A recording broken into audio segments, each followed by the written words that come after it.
Hello, this is Ron Garney. I work on Berserker, the comic book with Keanu Reeves, the movie star. And you are listening to the 11 o'clock comics podcast.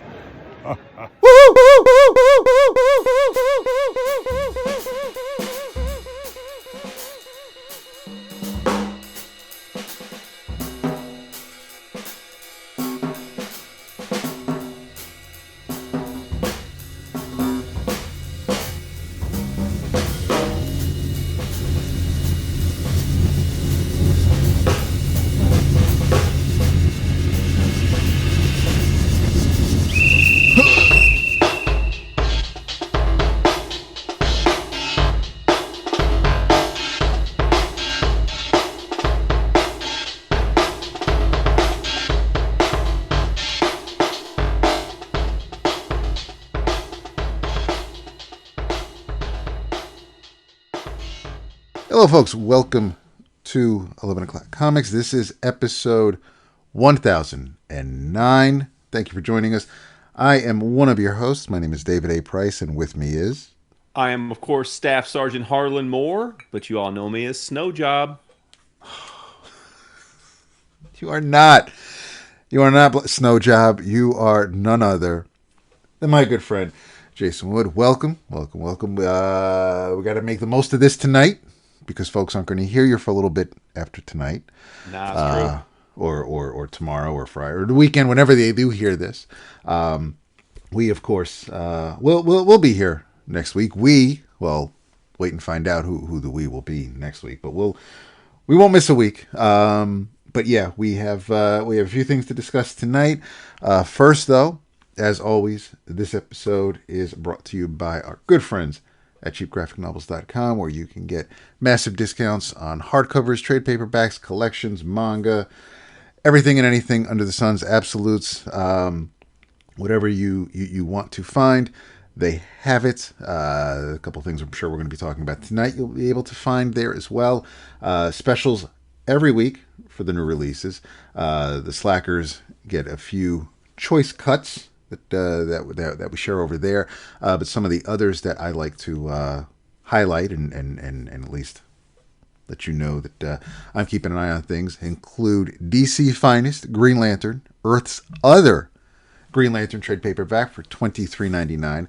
From uncovering the origins of the Guardians of the Universe to battling cosmic foes like Sinestro and Major Disaster, this collection showcases Hal Jordan's journey as Earth's Green Lantern. But Hal is not the only Green Lantern. Discover the first appearance of Guy Gardner and witness his rise to become another wielder of the Emerald Ring. This DC Finest volume also features legendary team-ups with Flash, Zatanna, and Batman, as well as groundbreaking stories that expand the Green Lantern core mythos. Packed with action, drama, and unforgettable moments, Earth's Other Green Lantern is an essential addition to any fan's library. This volume collects stories from The Flash, Green Lantern numbers 40 through 61, and The Brave and the Bold. Partisan trade paperback for $12.74. Garth Ennis and Steve Epting reunite to create Partisan, a spiritual sequel to their World War II epic Sarah. It's 1941. Alexandra, a blacksmith's wife, is 30 when the German invasion comes. With her husband in the army, she and her son and daughter are left to fend for themselves. And when a brutal campaign of genocide begins, her only hope is to join the partisans, resistance fighters hated by the Nazis and distrusted by the local peasants. The partisans offer Alexandra and her family a home, but only at a price. To protect her children from the horrors that surround them, this peasant woman must learn to fight like a soldier and to survive between the fronts of the bloodiest war in human history, no matter what the cost. And finally, from the Richard Corbin Library, Rat God hardcover for $27.99. Terrible things stalk the forest outside Arkham in this chilling original tale from comics master Richard Corbin, an arrogant city slicker on a quest to uncover the background of a young woman from the backwoods finds horrors beyond imagining, combining Lovecraftian mutations with Native American legends. This volume also includes a foreword by Bram Stoker award-winning author Caitlin R. Kiernan, as well as both the original black and white and color version of the out-of-print The Rats in the Walls, a Lovecraft pen tale adapted by Corbin. This collects Rat God numbers 1 through 5. Those are your highlighted specials for this week. Again, cheapgraphicnovels.com. Place your order. If it's your first time, let Max know 11 O'Clock Comics sent you. Your next order, you'll get free shipping. Are you drinking anything tonight, my friend? Only H2O, buddy, because as you know, as you mentioned, I'm heading overseas tomorrow and need to be fresh and hydrated. So That is right. plus, we're gonna get our drink on like crazy. We're spending the weekend in the Spanish version of Napa, Ribera del Duero. So we're gonna be getting our drink on heavily all weekend. So I didn't want to start the weekend early this week like I would normally. I get you. No, I'm totally understand. That's how I was feeling before Baltimore. I am I'm enjoying some Michter's Kentucky bourbon. This is I didn't really know I needed this tonight. It's kind of hit me just right. It's like it's like just another friend just hanging out. So I'm gonna enjoy this for a little bit. It's like Raylan Givens. Yes. And what's funny is for as wild as it is, and considering what they have access to on this show, Michter's always seemed to be what my man Wags drank on Billions. So I can respect that, and especially since I'm sure there are things on that show that I'll never be able to afford. So if he and I can kind of drink the same thing from time to time, I'm not. I might feel a little bit like, close to maybe what a 1%er is. But anyway, yeah, we've got some books to talk about tonight. What are we going to start with? You know what? We'll go. I have some very different types of comics to talk about. So Okay.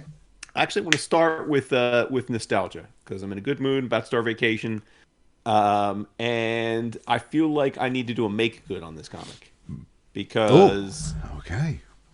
the last time we talked, I talked about it recently, which you'll understand, but like the last time we all talked about it in earnest, we were frustrated with it, and I got to say, having caught back up with it, I think I need to recant some of my criticisms. Okay. I am talking about G.I. Joe, A Real American Hero. Sure. This, of course, is the ongoing G.I. Joe series, not in the Energon universe, but published by Skybound. This is the continuation of the Larry Hama stuff. Yeah, because Robert Kirkman is a real one. He's got Larry Hama writing it just like other publishers did, and it is even numerically just continues on from the original Marvel numbering, which is awesome. I love that. And we all were into it when it first launched. We all talked about the first few issues, and we all were extremely and aptly complimentary of Chris Mooneyham on art. I know you and Vince both loved it, and I said, having read a lot more G.I. Joe comics in our view, that it was without question, like not even close of a battle. He is the best G.I. Joe artist ever. His art is just ridiculous. But I think really early in the run. At Skybound, the first arc, we loved the art, but I think we all were like, I don't know, like it's a little goofy. And if you remember, the reason that we all thought it was goofy is because pretty much in the first arc at Skybound, you've got the Cobra factions fighting each other. That's fine and dandy. But they set off this mutant bomb, which basically turns all of the Cobra people, including the higher ups, Serpentor and Dr. Mindbender stuff, into like zombies, like mutated zombie creatures. And we all thought that was like a little bit corny and like unnecessary. And so we kind of were out. And we didn't really talk about the book since. And I hadn't really read the book. I mean, it's just been stacking up. So then I guess last month I took to these airwaves and talked about issue 321, which was the anniversary of the issue 21 famous silent issue. And so we got another silent issue, and I talked about how much I loved it, right? It was a silent issue featuring Snake Eyes and a couple of the other Joe Ninjas, and it was great. It was awesome. But then I thought, oh, you know what though? I read that out of order. I read that explicitly because it was the silent issue, and I wanted to check it out. So I went back this week. I went back and read issues 309 through 322, which is the one that just came out and is the one that follows 321. And I gotta tell you, I owe Hama and Skybound an apology because, yeah, I mean, while I don't love the idea of them all being mutated and stuff, I have to say, first of all, comics should be ridiculous per Vince, right? Yeah. Secondly,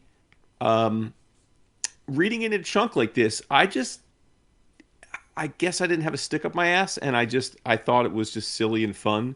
And as the arc goes on, which I'll talk about, some really cool stuff happens. And then, because it's comics, when the big Cobra battle in Civil War is done, the Revanche have a vaccine, and everybody goes back to normal.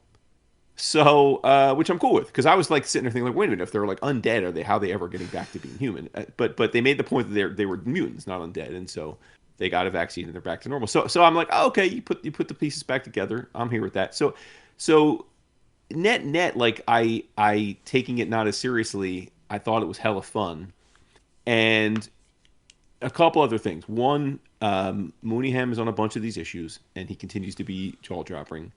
I know he used to work traditionally because we own some of his art, or I own some of his art. I don't think he's repped by anybody anymore, at least not recently, because he was a Felix guy. Maybe Felix still reps him, but I haven't seen him at a show, or haven't seen Felix do a sale for him in a long time.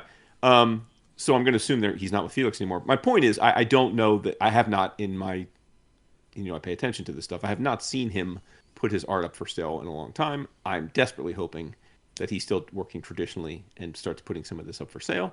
But putting that aside, so Mooneyham continues to do the series, and it's amazing. But also, and we mentioned this last month, Paul Pelletier, longtime favorite of ours, is the alternating artist.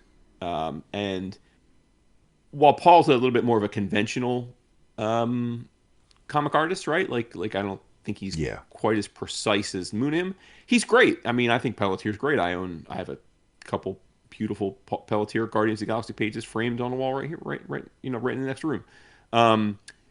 So he's an absolute like he's not at Mooneyham's level, but I would also say that Pelletier is at or near the very top of G.I. Joe artists ever too. So even when it's not Mooneyham, the art's still great and the storytelling's still great.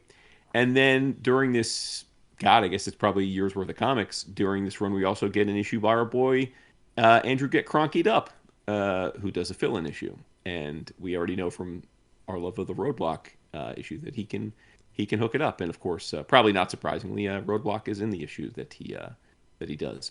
A couple other things I love. They rotate through different teams, but the teams make sense to me. Like issue 322 is a Arctic mission, so it's the snow guys, right? That makes sense. Yeah. There's a jungle arc where there's the jungle dudes, Tunnel Rat and Spirit, and like it's just like the trackers, so it's just I think they're smart with the way they deploy the characters. And again, it's Hama, so who would know better than him? And the other fun thing is that they just do some badass shit, man. Like one of the things I hadn't thought of when we were kind of busting on the zombie stuff, since they're zombified, I guess they decided it was okay to start murking some fools. So instead of laser beams, Joes are snapping Cobra's people neck, slicing their heads off, blowing them up, like putting 100 bullets in them. Like it's lit. Because I always say that, like, as a kid, I mean, G.I. Joe was my thing, but it was always silly that, you fight the lasers and everybody's parachuting out of the blown up jets. And, so I love that they're American dudes in this, like a real military would. And then, dude, I don't care what else happened in these 15-ish issues, but this arc I'm about to tell you about, it's like maybe one of my all-time favorite things I've seen in a Cobra book. I mean, in a Joe book. So again, this is like the backdrop. Just to recap for people is for reasons we don't have to bother getting into. There's a big civil war going on within Cobra, and it's not just like 1 versus 2. It's the everybody's kind of got their own machinations going on. You've got Cobra and his loyalists up against Serpentor and his loyalists. But then Destro is also there, but he's not like really allied with either side, and he's kind of waiting, and then he gets involved too. And so there's basically 3 factions of Cobra, and then you've got the Dreadnoks and Zartan, who are sort of working with Cobra Commander, but as you know, like they are also willing to do, to flip sides if need be. Like they're obviously they're mercenaries. So you've got these kind of 4 self-motivated subsets of Cobra all going at each other, and then you've got the Joes on top of that, right? Who are kind of against them all and trying to squelch the whole thing. So you've got all these different competing parties going at each other, which is fun. But there is a point where, and I'm just going to get a little spoilery here because again, this is like a year plus of comics, so I'm just going to touch on a few things because I don't know how to express it in an audio podcast without talking about it, without expressing it. But as the battle between all these factions is kind of reaching ahead, Destro is fucking pissed, and he's pissed because Baroness gets nearly fatally shot, and at Cobra Commander's order, he orders one of the Crimson Guardsmen to shoot Baroness, and nearly kills her. Right, and if it weren't for Zartan sort of being quick-witted, she would have died. So. Of course, that's Destro's boot. That's his bay, right? So he's fucking pissed, and he snaps. And so, amidst all of this like crazy battle, thousands of soldiers, like all different types of Vipers and Cobra soldiers and the Dreadnoks and like it's just mayhem, everywhere. And of course, remember half of them are like mutated, like some of they're cyborg versions because of the revanche. So there's all kinds of different versions. Everybody's killing each other. Everyone's got super strong powers. Everyone's got battle armor. It's crazy. Fucking the real Cobra. The Cobra soldiers loyalists think that Cobra Commander is leading them to victory because it's that classic, that silver domed battlesuit version of Cobra Commander.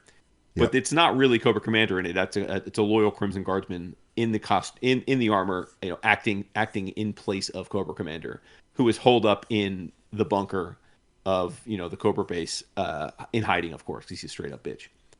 Well, the battle's sort of coming to a head. Destro's forces kind of stepped in and kind of took all the other Cobras out because Destro's a badass, and he's so pissed about Baroness, he gets to kind of the gates of like where Cobra Commander's hold up, and everyone's like, oh, Cobra Commander's in there. And I should mention that at this point there's kind of this agreed upon détente between the Joes and Destro's crew, because it's kind of like enemy of my enemy. They all ended up basically fighting, having each other's backs to take out Serpentor and Cobra Commander's bigger squads.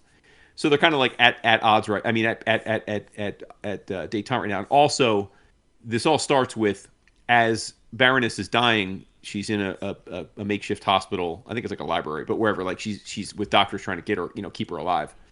And of course the Cobra Commander loyalist Cobras are trying to get in there and finish the job.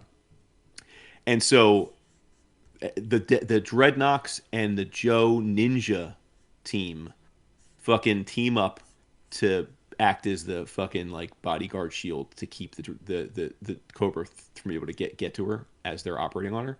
So you've got these fucking Mooneyham pages where you got all my favorite Joe Ninjas and all the badass Dreadnoks all fucking buddy copping it up, beating that ass, which is just great.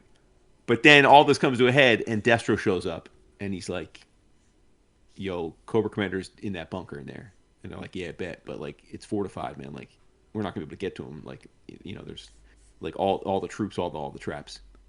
He's like, I'm going in, and they're like, all right, we'll go in with you. And he's like, nah. He's like, this is personal. I'm taking care of this. Okay. So the Joes are like, we gotta follow him in, right? And then like, I forget which Joe. I don't know if it was Storm. One of them was like, nah, man, like this is like when when your boy wants to like have a fight, you're like, just let him be. You gotta let him settle this on his own. They're like, nah, man, he wants to go in, like he'll go in. They're like, but there's no way he's gonna get killed. Like, it's Destro, like we'll see. He's got something up his sleeve. And the same thing, Dreadnoks are like, all right, bet, man. Like Zartan's like, hey, he wants to go in, let him go in. And the whole issue is fucking Destro going through all of the fucking Cobra. Like he's killing every motherfucker. He kills Serpentor. He's fucking taking out Alley Vipers. He's taking out fucking Techno Vipers.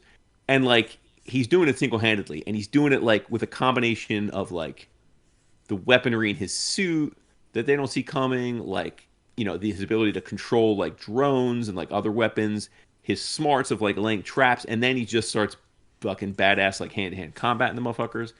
And like in all the time I've read Joe comics and watched Joe cartoons and stuff, I've always loved Destro. Of course, he's cool. He's cool looking. He's always been one of those guys that's like kind of been one of the quasi, leaders always vying for power. He's always been a badass, but we have rarely, if ever, seen Destro fight. He's always been kind of like, like a field general. And to see Destro like murk fucking everybody like light work. I mean light work. He's taking out everybody like it ain't nothing until he gets to Cobra Commander. And then Cobra Commander, he kind of plays the role of like a bitch, but like he's Cobra Commander. He's got another battle suit which is even more powerful than the one we're familiar with, the classic silver one. And he and Destro go head to head, and Destro, like Cobra Commander's like super powered in the suit, so he's like got like super strength and stuff. And Destro still fucking uses his brains to just fucking win the fight and beat the shit out of Cobra Commander. And it's like at the end, dude, he drags an unconscious, like nearly dead Cobra Commander's limp body out all the way from the bottom of the bunker, through back up to the gates, and hands him over to fucking to his people. And it's like the Iron Grenadiers, and like let's go. And then he flies off with fucking Baroness, who he saves with his doctors, and fucking captured Cobra Commander back to his base in his Mars base. I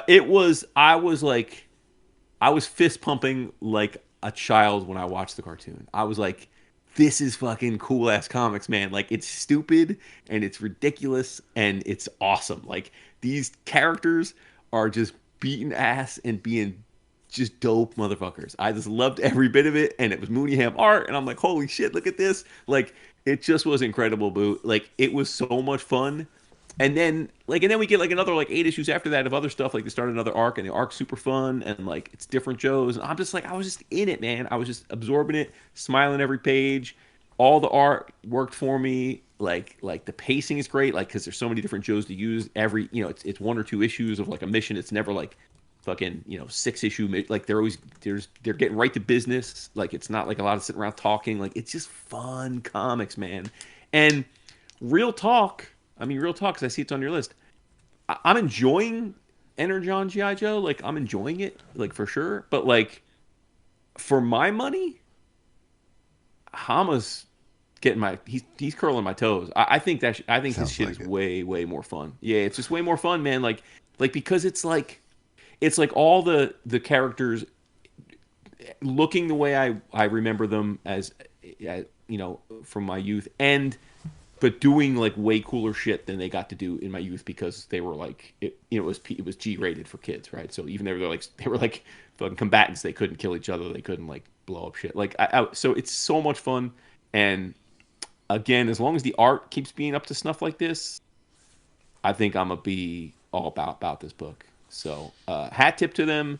Apologies, salute for a year ago poo-pooing it because I wasn't vibing on the way you were drawing the mutants, but like all is forgiven, and it's like top of my stack right now. I'm like mad excited for 323 to come out, man. I can't. I love that.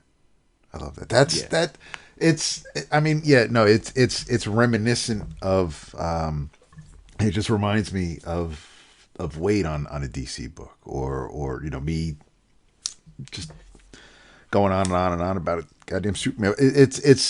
I totally get when there's something that you just absolutely feel the need to have, that you want to be able to when it rewards you in such a way. I miss that. We don't get that often enough. So when it does, We don't. when it does Yeah. come around, we glom onto it, and yeah, we may beat it to death because we are excited that it exists. But I also can see why, okay, enough. We can talk about something else now. But it, because it doesn't come around that often, and so yeah, I have absolutely no problem. Well, obviously talking about, but hearing about anything that's going to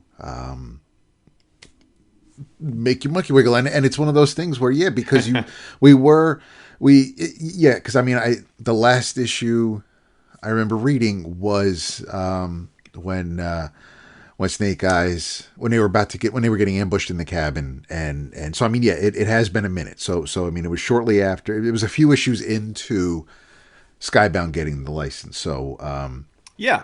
it's been a good minute since I've returned to that particular series, and now I want to, but no, I completely get it, and we were talking about the relaunched Joe, the Energon Joe, and how we were in such a good mood. We were so excited and looking forward to the ongoing, following all the miniseries leading up to it. Yeah. Yep. But it just feels like it's either been dragging, and now we've got we've got a 5-part Dreadnought War, which is cool. I mean, that it harkens back to the Cobra Commander miniseries. Yeah. I think for me that arc's picking up. Like Yes. like I was definitely feeling like we were kind of dragging, not really much was happening, and then For sure. but the Dreadnought War, I'm like, okay, it's starting to feel like what I was hoping this would be. Like, all right, maybe we're back, maybe we're on track, we're on upswing again. Yeah. And I thought the single issue where they sprung Shooter, and we were introduced to her in comic book form, at least, that I dug that one shot, or that single issue. And then so now we've got the Dreadnought War, and apparently, I guess February or March is when is when we're finally going to get some more of the mingling between the two properties, because apparently Duke is face to face with Optimus Yes. Prime next year, Yes. early next year. So Yeah. so I guess they just, whether they were purposely treading water and pissing us off, or this was all a long game that's we're finally going to see some results from. We'll find out soon enough. But yeah, it'll be great if both Joe books are firing on all cylinders and everybody is happy. But I'm delighted to know that Larry can still bring it, and that he's working with That's some the other thing. I phenomenal mean, artists. Larry's not. He's got to be in his late 70s now, right? I mean, I would think. Yeah. I mean, he fought couldn't in be- Vietnam, so he fought Right. in Vietnam, so like. And he was, yeah, I mean, and he was writing the books when we were reading them in our preteen years. So he was writing the Nam when I was a kid. Yeah. So, yeah. And my point is just getting back to what you're saying about how exciting it, like as I was talking about this, and I hadn't really codified this thought until our discussion just now. I was talking to our boy, frequent guest friend of the show, Brian Newbury, who shares a longtime passion for the X books, like with me, and I've made no secret that I think the X books are dookie right now, and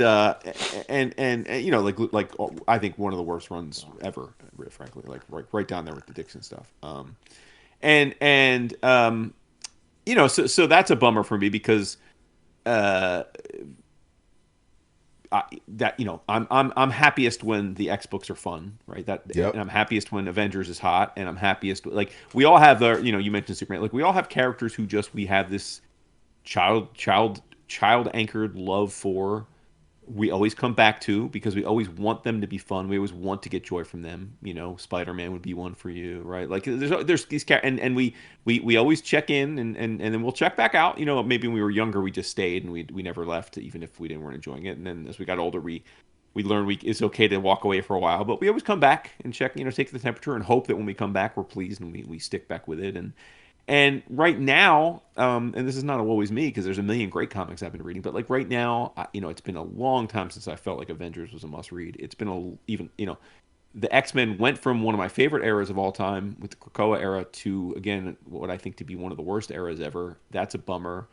I've said many times that even though people think of me when we talk about it that I'm a Deadpool fan, I am, but like I think, and I've said this before, there are way more Deadpool comics I've read that I haven't enjoyed than I have, because I think the character, because he's humor, can be written in a way I don't find enjoyable.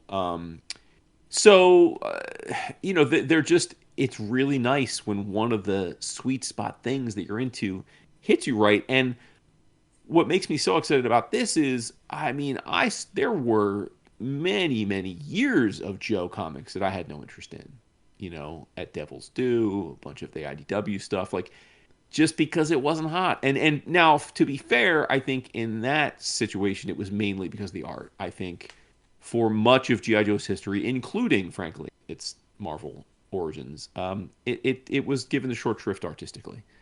Not always. Again, I don't want people throw, not always, but generally speaking, the average quality of the art on Joe has been far below what the average art on a successful big 2 book would have been.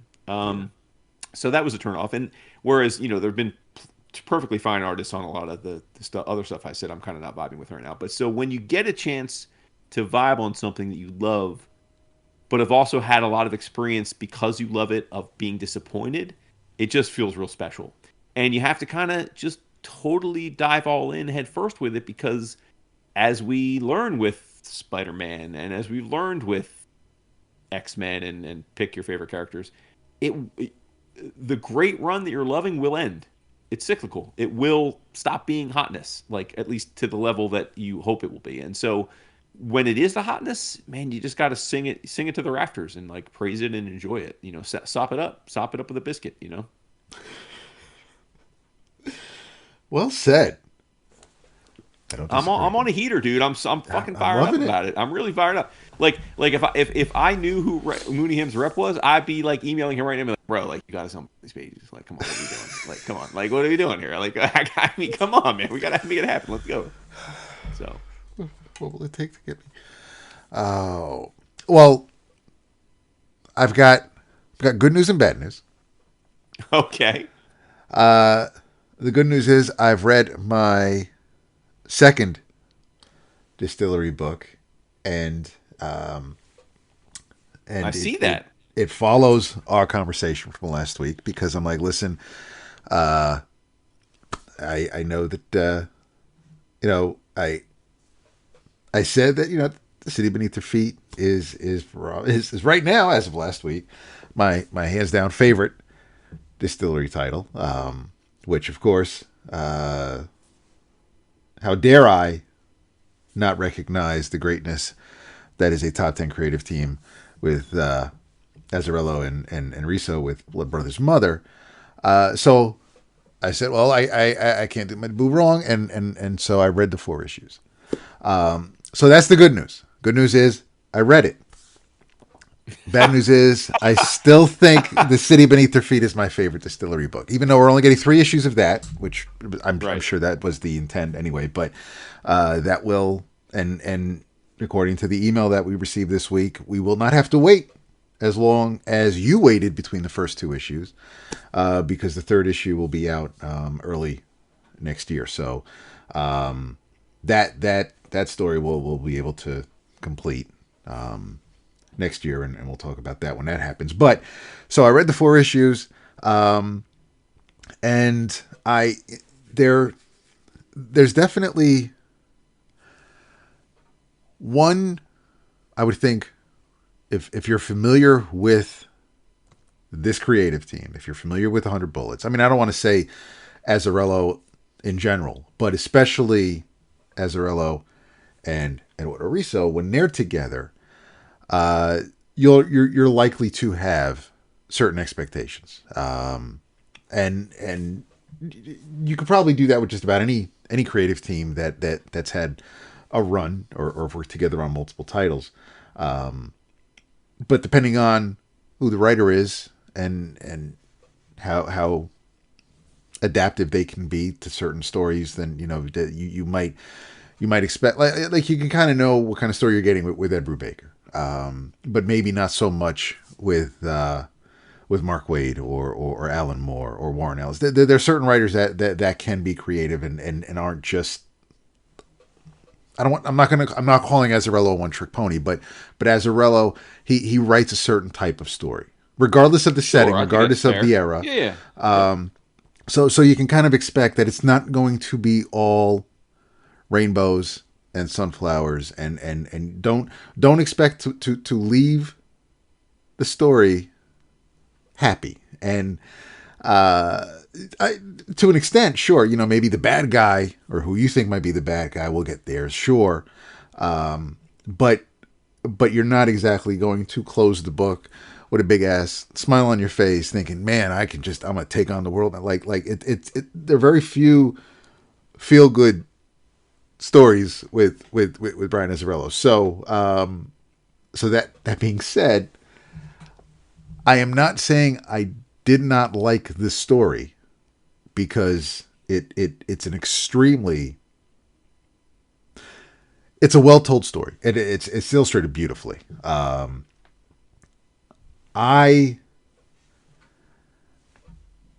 not saying I didn't like it because of anything. I didn't like this. I'm saying if I don't like the story, it's because of how it made me feel, which could be the absolute intent. We're not. All I wanted were these kids to maybe find their mother, maybe stay together. I got none of this. I every time I'm like, okay, the kids are trying. I mean, it. For anybody who doesn't remember when Jason talked about this when it was coming out over the years, it feels like we're introduced to a clan of brothers. Is it? I know Carter was kind of the ringleader, but he Carter is released from a Mexican prison, and he meets up with his kin, Levi and Billy Roy, and all Carter wants is to get back with his woman, get back with Anna, and so the posse is heading out to go get Anna. Unfortunately, Anna has moved on. Or unfortunately for Carter anyway. So Anna has moved on. She has 3 sons. Simon, Daniel, and Jack, who they nicknamed Jack Rabbit. Rabbit, not because he's fast, but because he's got big ears. And she's married to a pastor by the name of John Blood. And so this is who raised the boys. And the little bit that we get of the pastor in the first issue, he seems like a very, very stern individual. I got no indication that he didn't care for these boys, but he's as is usually the case in stories like these when you come across a man at the cloth. I was gonna say a man of the cloth in the Wild West, man. That was tough living. Yes, yeah, tough living. He's so he's stern, and but he's trying to raise the boys right, and lo and behold, Carter and his crew show up, and they're there to get Anna back. And Anna's like, I'm not going. Well, Carter's like, well, we're going to come back in a day or two or a couple days, and you just have all your shit together, and we'll be good to go. Now, the oldest boy, seeing that his father and his mother's being threatened by some stranger, he comes out with a rifle. Unfortunately, he stumbles on the floorboard and trips, but that's when Carter realizes that these boys might be his, and pretty much he wants nothing to do with them. They don't know this guy, and pretty much is just like, listen, I've got a life now. We're go on about your business. Things don't go well. The crew comes back in the middle of the night, keep the kids quiet, and one of the fuckers actually bites half of one of Jack's ears off.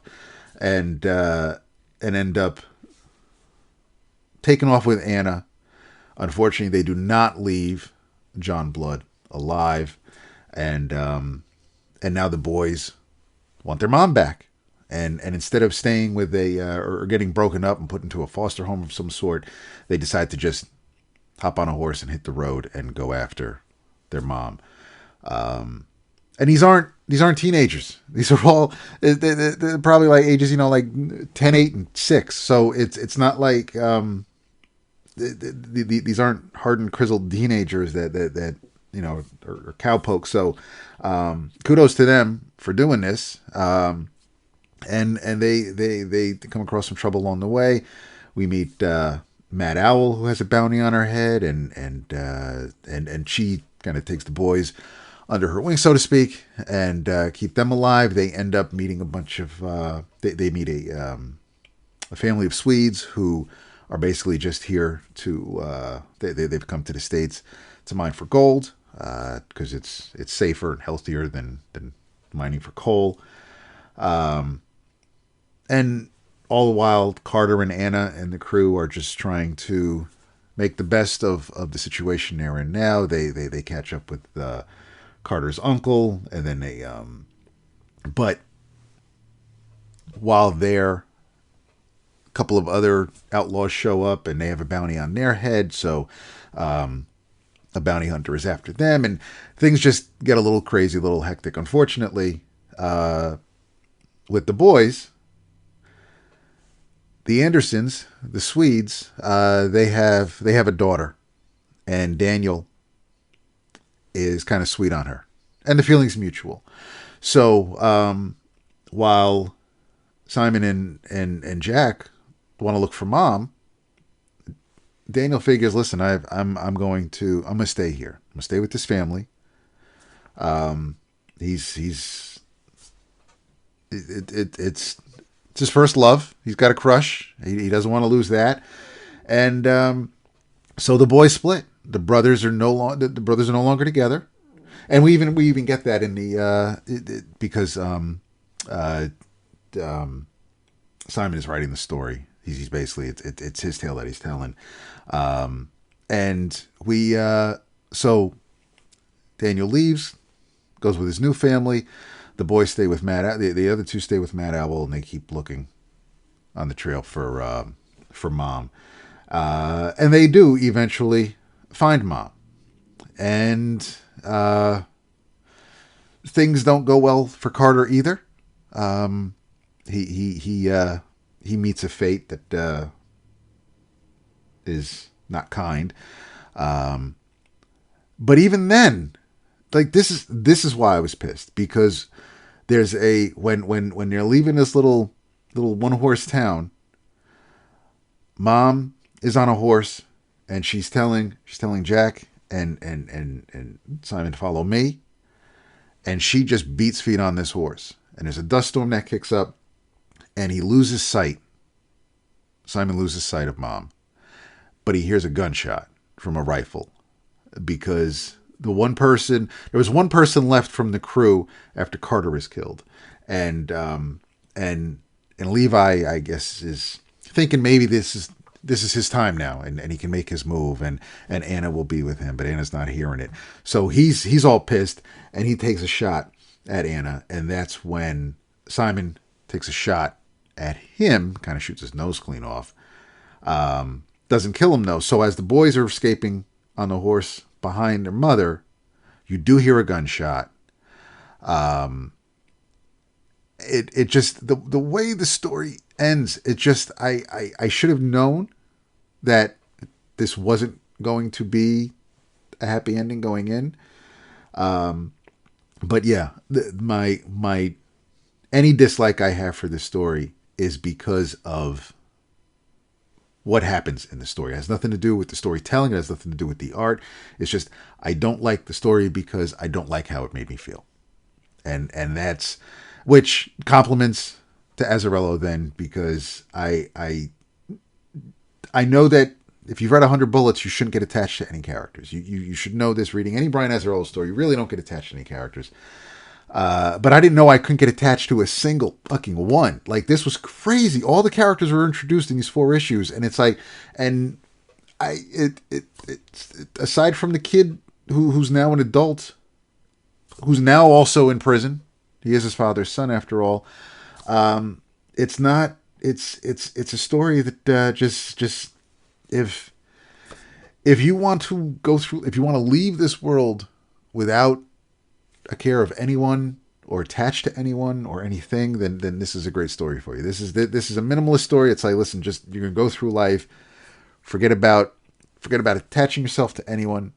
Don't fall in love. Don't worry about your family because you're all alone. You're going to die alone. You're going to just and sure, it's the Wild West. It's it is what it is of this time. But yeah, I was just like I read this story in every issue. I'm just like, now what am I going to like? Every issue is just is the emotion and what he's doing. Like my heart. I couldn't. It's too much. I'm glad it was only 4 issues, and I'm glad there were only this many characters in it. Because if it went on for longer and we kept losing people, it's like, what that it's tough. It's not tough the way that Miles is tough, but it's just be prepared. Like if you're a fan of the Unforgiven movie, sure you'll love this. And yes, I would definitely recommend it, especially if you're a Western dude, if and you're a fan of this creative team, of course, absolutely read it. This is not my recommendation to avoid this book. Absolutely read this story. Just for me, I'm glad I read it. I'm never revisiting it. And it's one of those things where I'm just like, I am angry. I'm not physically ready to rip pages out of a book, but I'm like, this irritated me because I don't like getting attached to characters that I'm not going to, that I cared for these kids. Like I want these kids to thrive. I want to catch them. I want to see their mom. I want them to be a family again. And I got none of that. And I mean, that's on me. That's fine. I'm not writing them a story, but I'm just like, damn it. I wanted to be in a good mood. I wanted to be in a good place. And obviously this wasn't the book to put me in that position. So no, it was not. But yeah, it's extremely well done. Highly recommended. Just don't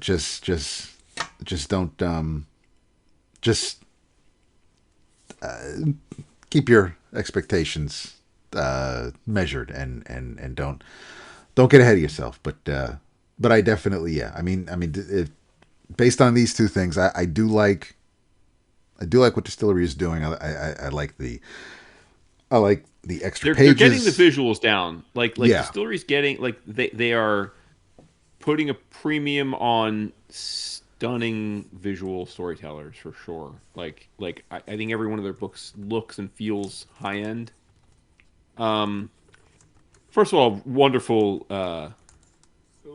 analysis of Blood Brothers Mother. So no, for real. I it was great to hear your thoughts in such great detail.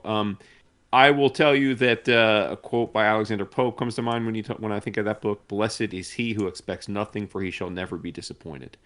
Yes. I, as you may or may not recall, I was a victim of my own expectations on that book because I presume, I don't know if, I'll put it this way, if Brian Azzarello wrote the solicit copy, then I'm mad at him.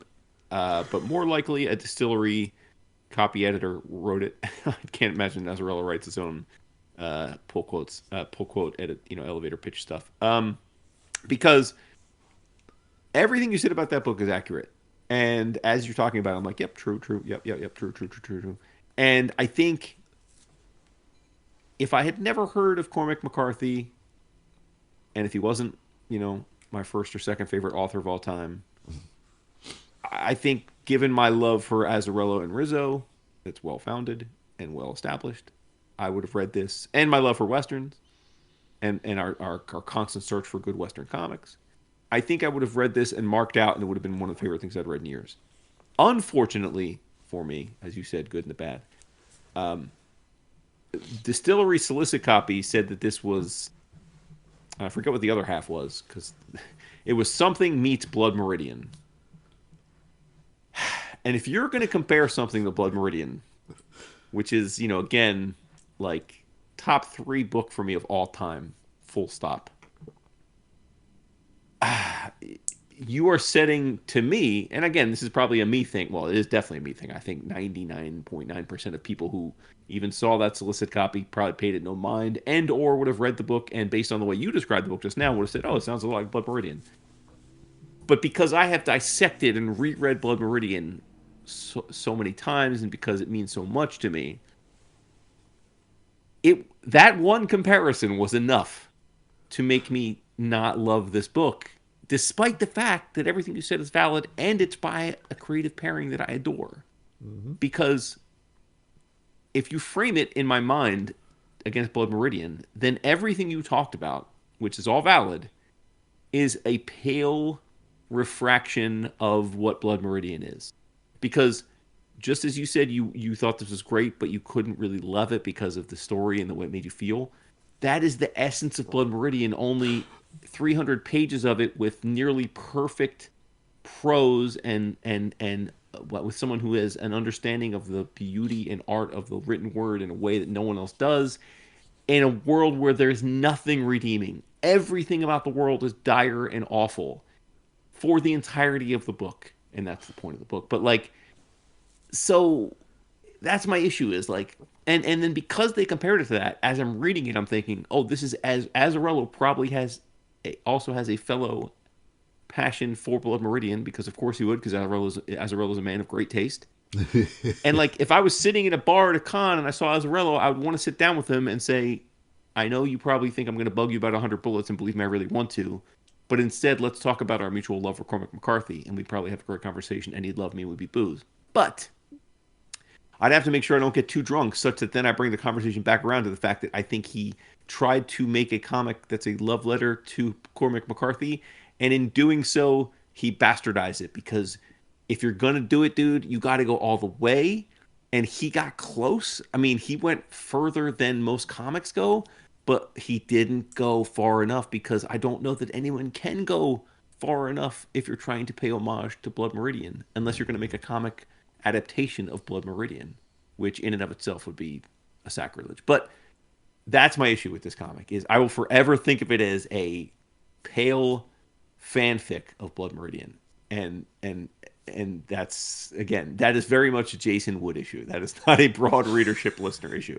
But I wish to God either I hadn't seen or DSTLRY did not put that comparison into my head.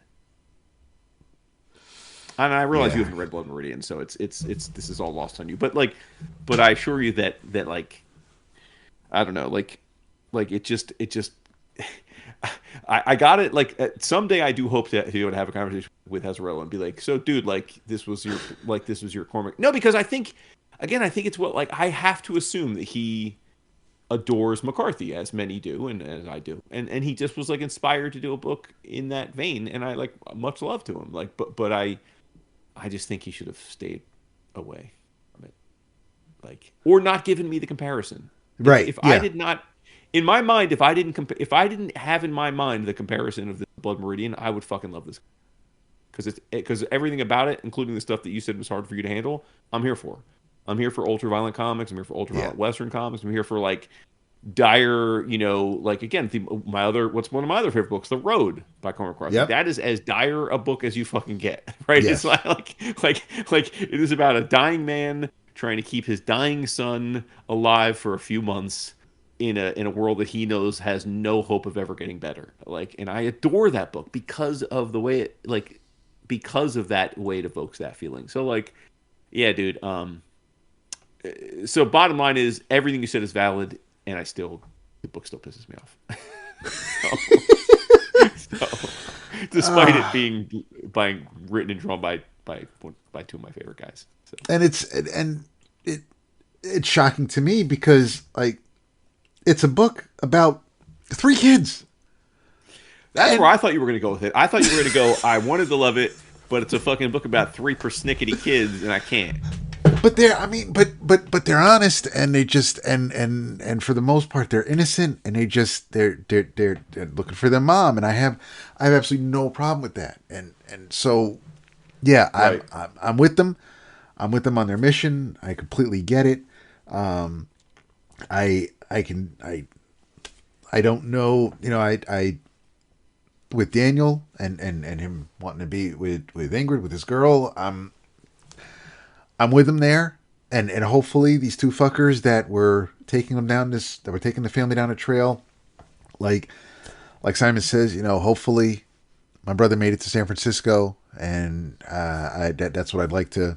When I dream about him, that's what I think. But who the hell knows if the kid made it to his next birthday? So there's that. There's that worry.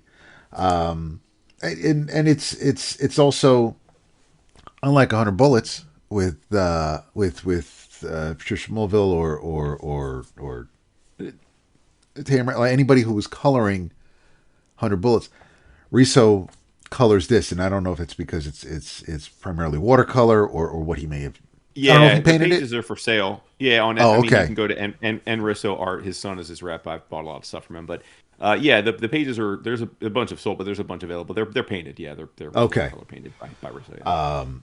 Which probably didn't help with the timeliness of it, but yeah, I mean it's I like it. It looks more Mobius-y than 100 Bullets ever did, but I really I like the colors. I love the setting. I have no problem with Western stories, but yeah, as far as story itself, but so just following up last week's Distillery talk, but absolutely. No, respect. I would recommend it. Nice. We did also read One World Under Doom, where we finished that up. Yeah.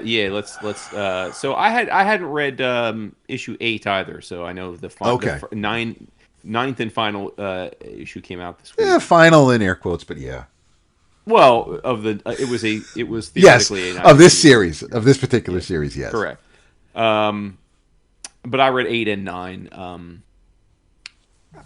I'll let you go. Well, you just well, talk about 8. I barely remember 8. No, 8 was basically 8 is the climax. 8 is the heroes have been crafting this very complicated and of course thoughtful plan to beat him, including basically they're trying to fight a war on all fronts, right? Because classic warfare, they're they've got Reed in the astral plane, and they've got the mutants doing crazy mutant Krakoan shit, and they've got the vent, basically they're fighting him in all ways simultaneously, trying to basically just overwhelm him. And throughout the book, obviously Doom has been effectively God, and in issue 8, he despite their best efforts, he dispatches them completely and utterly, including, I should say, the book. It's really, the book has 2 parts. The initial part is he's on the astral plane doing his thing, and Valeria, his goddaughter, of course, the daughter of Sue and Reed, one of the smartest beings on the planet, in kayfabe. She also goes to the astral plane to talk to her to her godfather. She's trying to talk some sense into him, basically. And so that part is lovely. They're sitting on the astral plane. They're sitting cross-legged, just chatting, and he's very loving to her, and she's having a very adult conversation with him about trying to convince him to see the error of his ways, and he's very calm and basically he's I hear you and I love you, and the cool part about it is all the while he's having this lovely conversation with his goddaughter, he's fighting this massive battle in other parts of reality, right?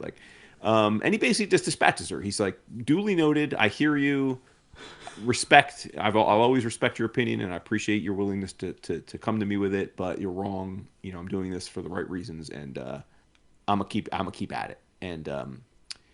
And basically and then it turns to the battle, and he effectively wins the battle. He effectively dispatches their best effort and wins. He's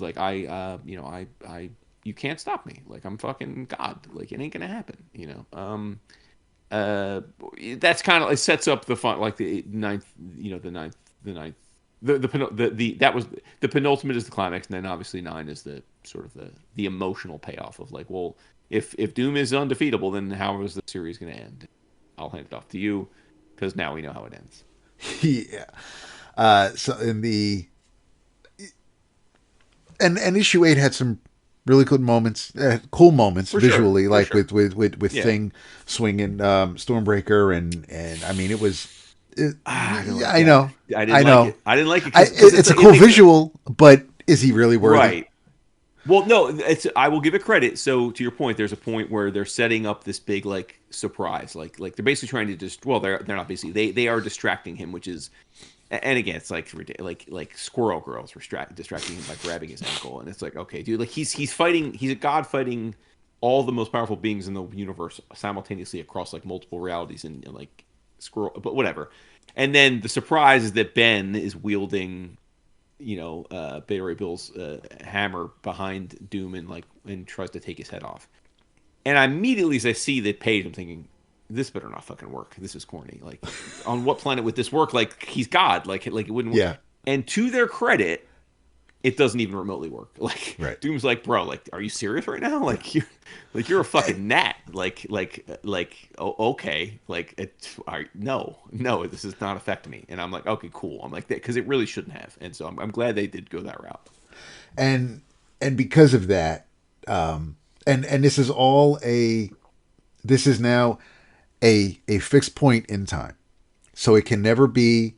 It's which is something that.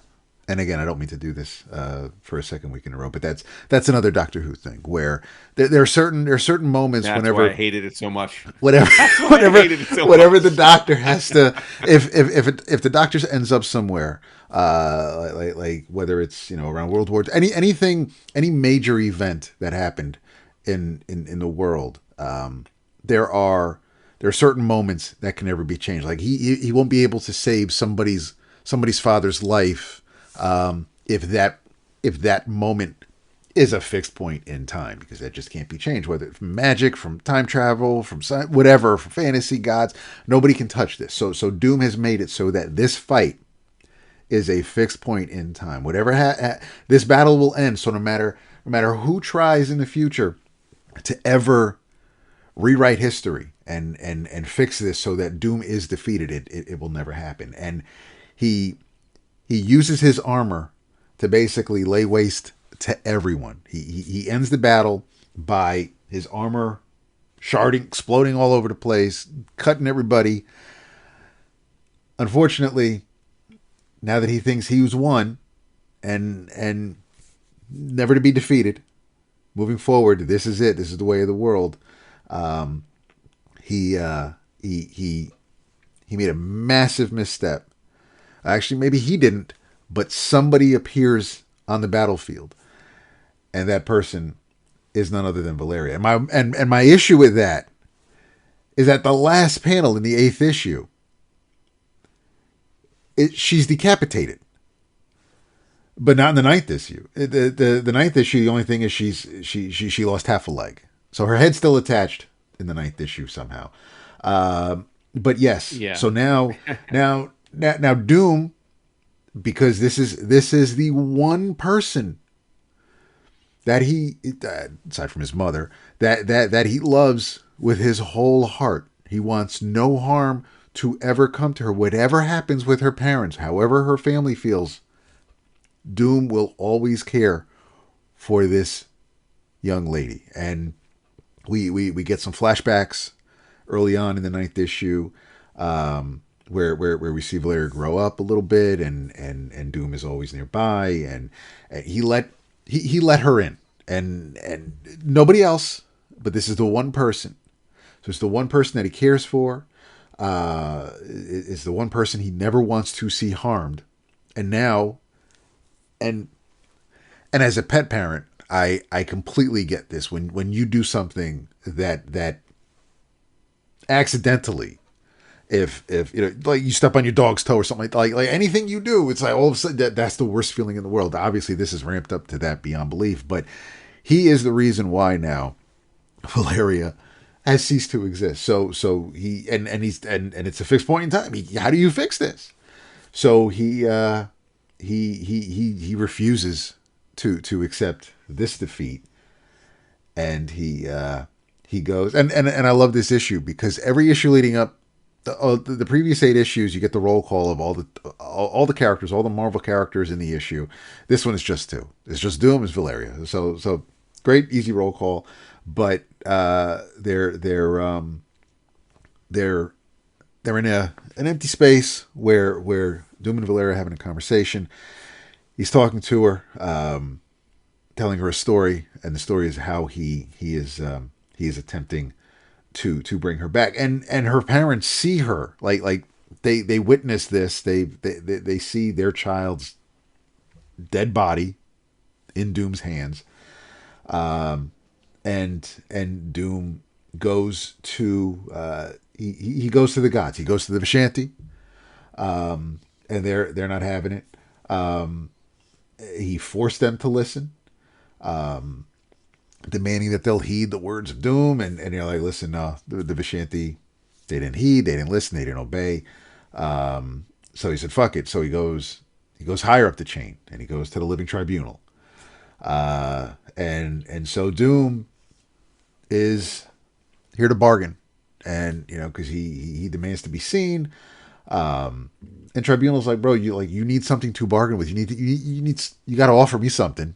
Like you want me to return this little girl's life, like, and what are you giving me?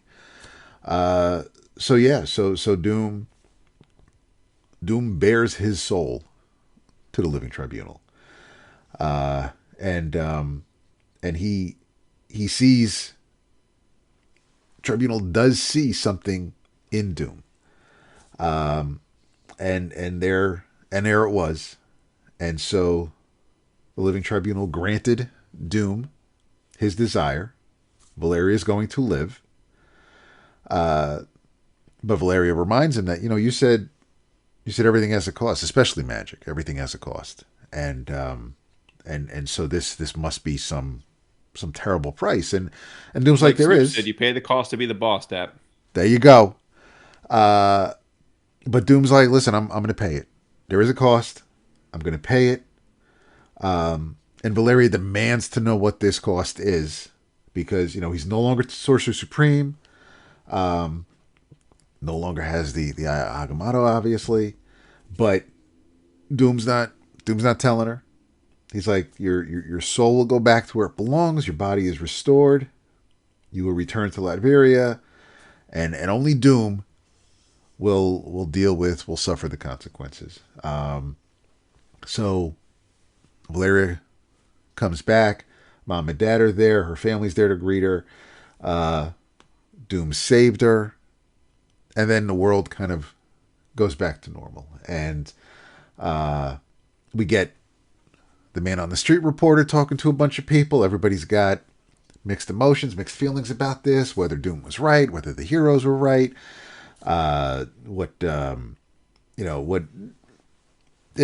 It's what you would expect, especially in today's political age. So you've got responses, replies, but then later on, we see Reed at his workshop, and Doom stops by, and there were definitely some moments where I don't know if North, I don't want to say North is right, is going through something. I think Ryan North is feeling some kind of way about the state of the country right now. So the conversation between Reed and Victor could be a conversation that people could be having right now. And Reed's like,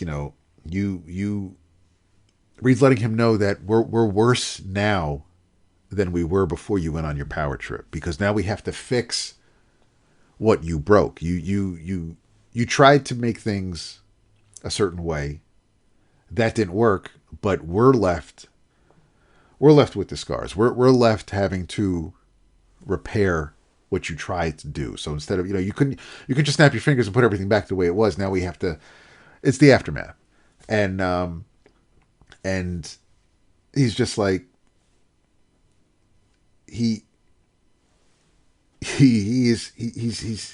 telling Doom that you could have been the best of us. You could basically you didn't have to do things the way you did. We still could have probably been, we could have been headed in that direction in a better way. Your methods were just wrong. And you destroyed more than you made, and basically telling Doom you left the world in a far worse place than when you found it. And with this conversation, Doom is basically telling him, "I'm dying." Now I don't know if Doom was dying prior to this, and this is why he was doing this, because this was going to be his legacy and the world with a Victor Von Doom image, and or if the dying, if he's dying to, because death finds a way, if his death is to take the place of Valeria's death. So just that whole Final Destination kind of thing. But Doom tells Reed he's dying, and he says, he's like, he's here to tell Reed, because he's dying, this is what's going to happen. I'm not asking you to do this. This isn't a request I'm making. It's pretty much a demand. And you will,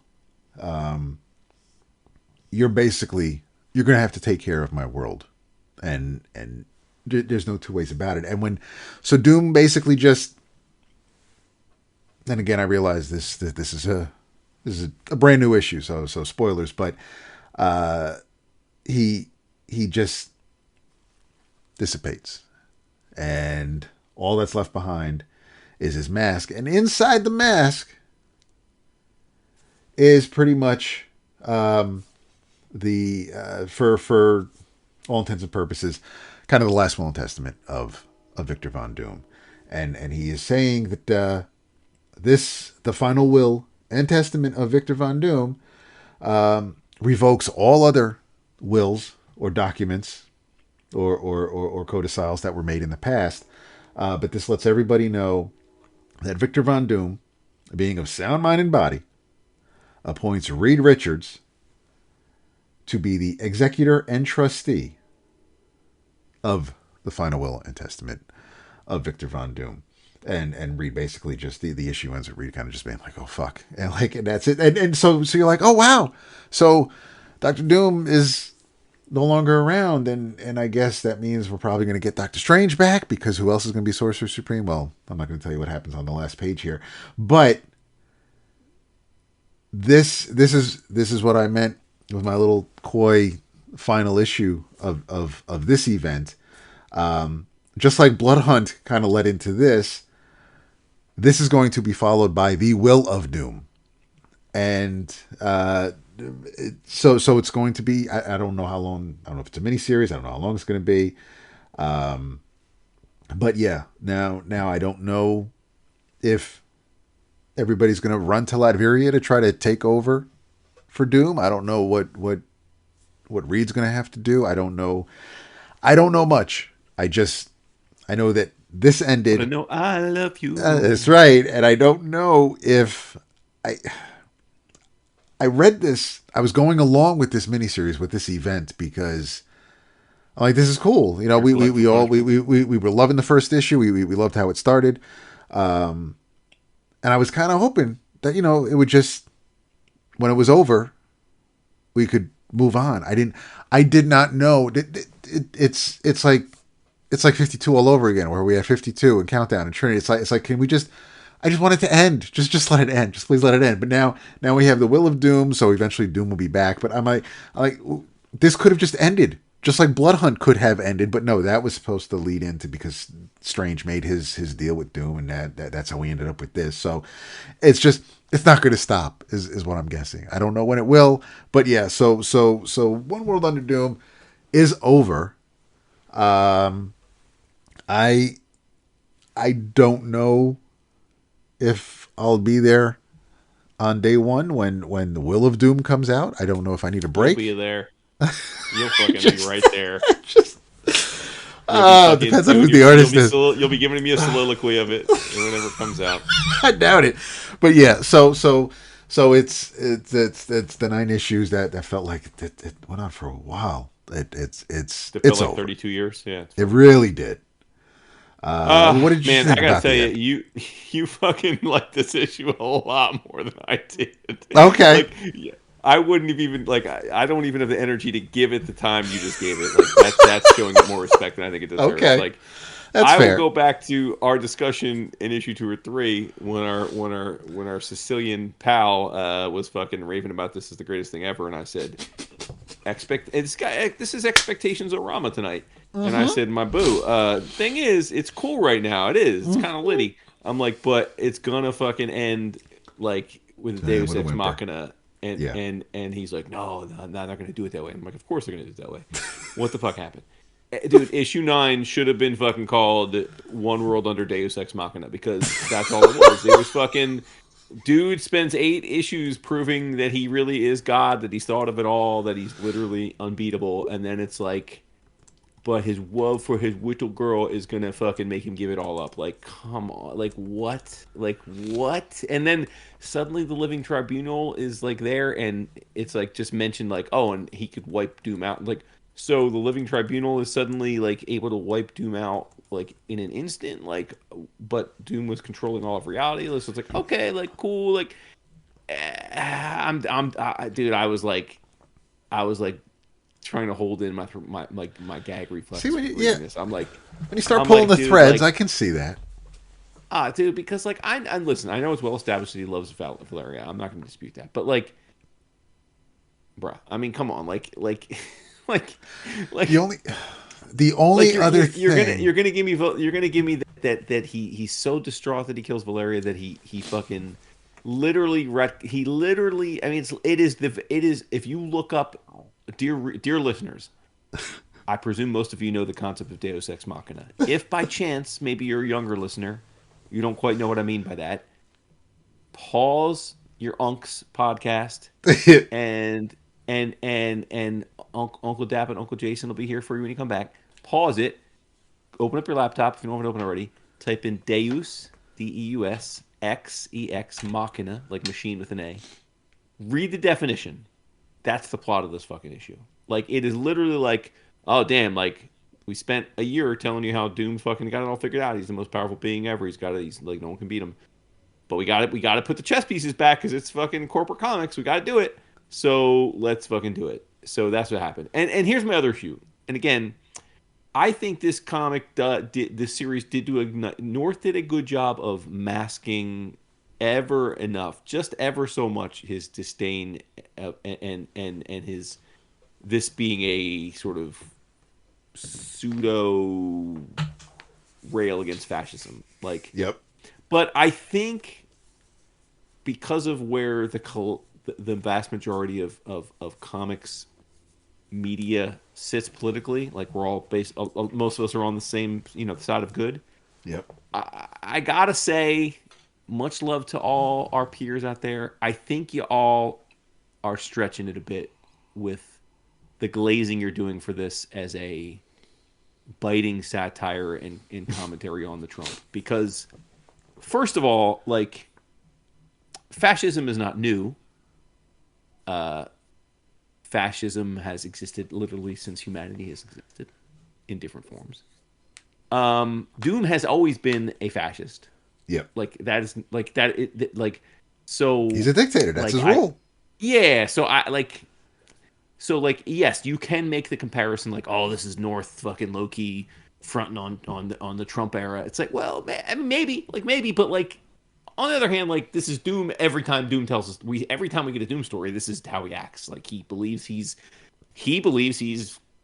better his way is better for the world. He believes he can be a benevolent dictator, and that's always been the character. So like, I struggle a little bit with the direct comparison that like this was so clearly a send up of Trump, and my other issue with the Trump comparisons, because it's all over the comics media this week, by the way, or this week since the issue came out, is I'm having trouble making that leap, connecting this to being a Trump criticism, because the last time I checked in this comic series, Doom fucking did it.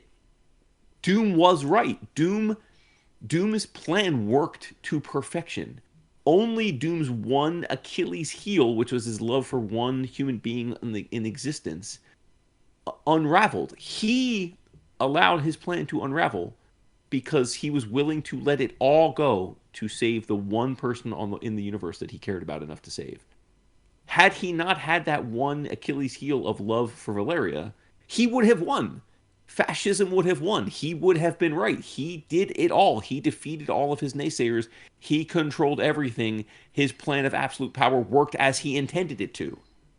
So, unless Ryan North is low-key a Trumper, I don't understand how we're supposed to be raving that this is a low-key North is like magnum opus criticism of Trump. Because Trump's, the reason most of us are frustrated with Trump is because he is inept and misguided. Or that's what we think. I know half the country doesn't agree, but like my point is like if you're a critic of Trump, you do not view what he's doing as sound and successful.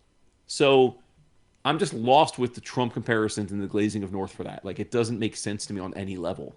Like I think let's just say that North did a really accurate and like I think what North did, if I'm giving credit, is he took the idea of Doctor Doom to its fullest point, which is that like I know many times over the years we have had conversations where we said Doctor Doom is the ultimate villain in the Marvel universe, right? Like he's the most competent villain in the Marvel universe, like you know him or Thanos. And I think we had a debate about this once the three of us all agreed Doom.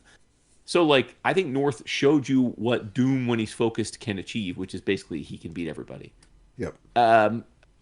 But that said, because he did such a good job for 17 years of telling us that Doom can beat everybody, he had to fucking put the chess pieces back on the board for the next game. Yeah. And so we needed a Deus Ex Machina. And again, I only like seemingly a year ago. I don't know how long it actually was, but like early in the series, I said on the show, like, dude, this has Deus Ex Machina written all over it. And it's going to be super whack, and that's exactly what happened. And I don't like. I also don't get like okay, I like cool like Doom's will like. What the fuck do we care about his will? Like what is it like? What I don't understand. Like he just took over all of the universe, and now we're like.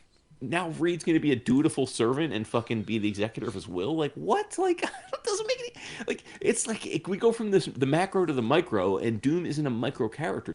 Like, Doom is a macro character. Doom is big thoughts, big risk, big epic power, big fucking ideas. Like, Doom is not like, all right, and Castle Latveria goes to Valeria, and fucking Franklin gets the fucking Doom cycle, and I'm bequeathing fucking my vibration to fucking T'Challa. Like it's I don't know. Like we'll see. Again, I'm criticizing a comic that I haven't even read, so maybe it's gonna be lit. But all in all, I guess it gets back to expectations. I had almost no expectations for the series going in, so I think it entertained me at points. But I will say I did snicker this week when the last issue was literally what I knew it would be all along. And I guess I can't say I'm like upset about it because I'm just at a point with Marvel where nothing can upset me. Like I do not expect Marvel to please me at all. And to a younger version of me hearing those words come out of my mouth would be shocked, but that's where we are. Like I'm not saying there aren't Marvel comics I enjoy. I'm not saying I'm not going to keep reading Marvel comics, but I'm saying that for the first time in my 50 years on this planet, I just don't view Marvel as a guaranteed place of joy and entertainment for me. Like and maybe a big part of that is because I've just read so many comics by this company and with these characters that they can't surprise me anymore. They can't, like, I see the Matrix, right? I see the code. I see the source code. I read the source code. And as we've said many, many times, comics were not designed, these worlds and these characters were not designed for people to read them for 40 years. They weren't. They were designed for us to read them while we were pubescent and prepubescent, and then we would move on to other parts of our life, and like other teenagers and preteens would come and read these characters, and it would be their version, and then they would move on, and there'd be another version to repeat, and like we'd all have our own version that we loved, and our own continuity that we loved, and our own stories that we loved, and never the twain shall meet. Obviously, the world didn't turn out that way, and now the only characters afloat is old ass bitches like us who fucking keep reading them. And like, so it's just hard because we want the characters to be who we think they are. We want them to be familiar because we're nostalgic for the familiar versions. But then the familiar versions feel repetitive and predictable and uninspired. And so it's this Ouroboros of like snake eating its tail. What are we supposed to, and I don't envy the editors and the writers, because what are they supposed to do? Right? Like they have to balance this fine line with these characters where they somehow manage to both make us feel like they understand, quote unquote, the characters and are doing the real versions of these characters and whatever that means, but also telling us stories and plots that we didn't see coming. And like that is a next to impossible.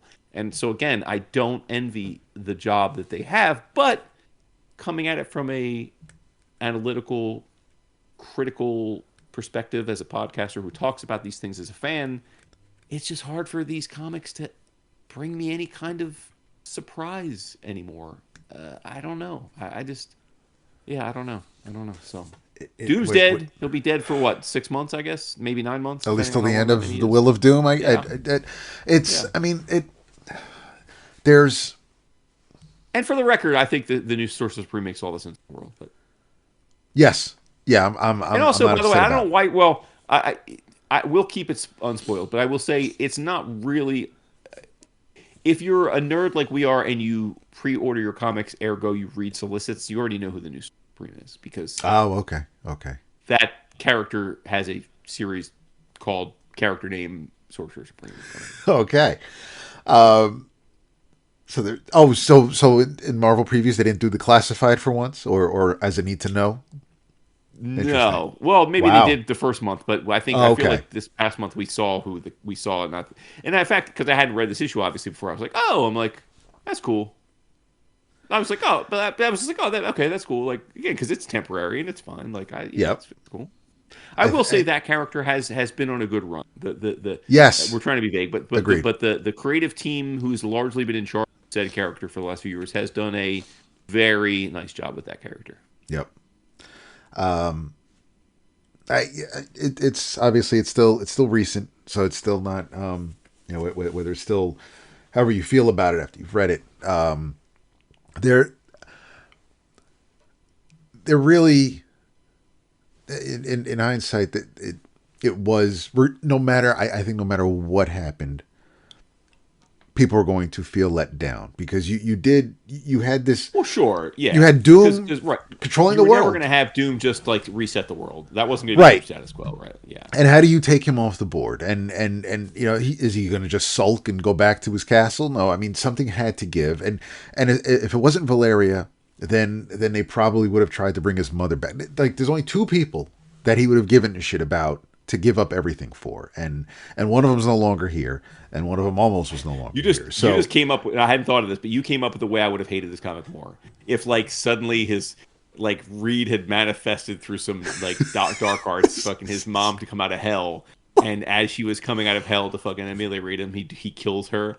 Like that, I would have probably like ripped the comic apart and been like, oh, for sure. No, if he had killed her, yeah, but if he had given everything up for her to be back, then that would be different. If Reed or Clea or somebody like manifested her from hell finally, and she was actually back after what 40, 50 years of that being his quest, and that was the reason he gave it all up, I would actually be having a probably very different perspective about it. I'd be like, that's actually pretty fucking lit. Like that's a really interesting thing. You finally gave Doom what he's longed for forever, and he was willing to. That was going to cure his power lust. That I would see. Now we're like it's like in comic, or it's like in wrestling. It's like we're fantasy booking. But like but fantasy booking, I would have liked that better. Yeah, but there's it's based on the build up, based on how everything that came before this issue. Anything would have felt like a letdown. So I mean that is unfortunate. I mean it had its moments. It started off strong. You'd think Straczynski wrote it for a second, but it's one of those things where I stuck with it. I stuck with it to the end of what I thought was the end of this at least, and maybe in in a half a year's time or whatever, even longer, like maybe this is a somewhat,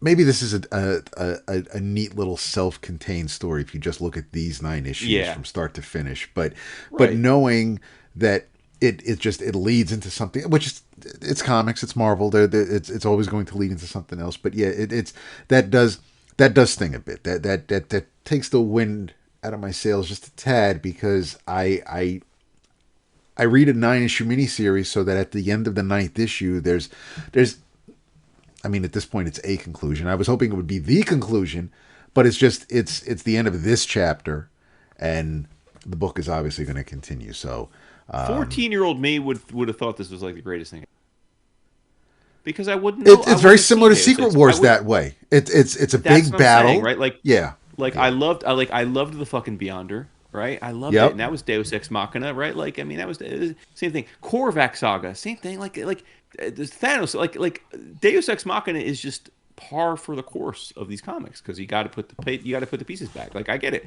Like, this is like the 20,000th time this plot contrivance has been used. Like, one more day, right? Like yes. It's just, that's the way you do it. You fucking reset the board. I get it. Like, it is not something I have read a million Deus Ex Machina comics, I'm sure, and enjoyed them. But I guess I'm just at the point where I've seen it. I've just seen it. I see it coming. Like, I see it coming on page 2, and I'm like, all right, well, and I'm braced for it, and it's like, all right, I get it. Like, you're doing what you got to do, but like, okay, move on. So. Well, let's pick it up then, because I'm looking at your list, and there are a couple of things here that I'm really curious about. All right. Well, another banger from, I know last year and going forward, we've changed the way we do the 11 o'clockers, where we don't do categories anymore. We just do our 10 favorite books, comics of the year, which is fun. Yeah, I think it was the right decision. But like, had we kept the categories, my favorite publisher of the year would be right now a dead heat between Fantagraphics and Drawn and Quarterly. Sure. And Drawn and Quarterly dropped another banger on my lap with this here book, and it is called Shigeru Mizuki's Supernatural Parade Yokai. This is like, I mean, holy shit! I wish Vince was popping on with us, because I assume he ordered this book, but if he didn't, he either needs me to send him my copy, or he needs to order the book, because this is like totally up his alley. So I'll table set. Yokai is a Japanese term referring to essentially like folkloric monsters. I apologize because I don't speak Japanese. I don't know if it has a more literal interpretation of what that word means. But yokai generally means folkloric monster, right? Like, and there's been just myriad types of yokai over the years in different Japanese stories. It's not like there's not one type. This book is part comic, part art book. I would say it's like a super high end version of it's a super high end manga version of like a Who's Who issue. So Shigeru Mizuki, we've talked about him many times. He's one of the absolute grand masters and forefathers of manga.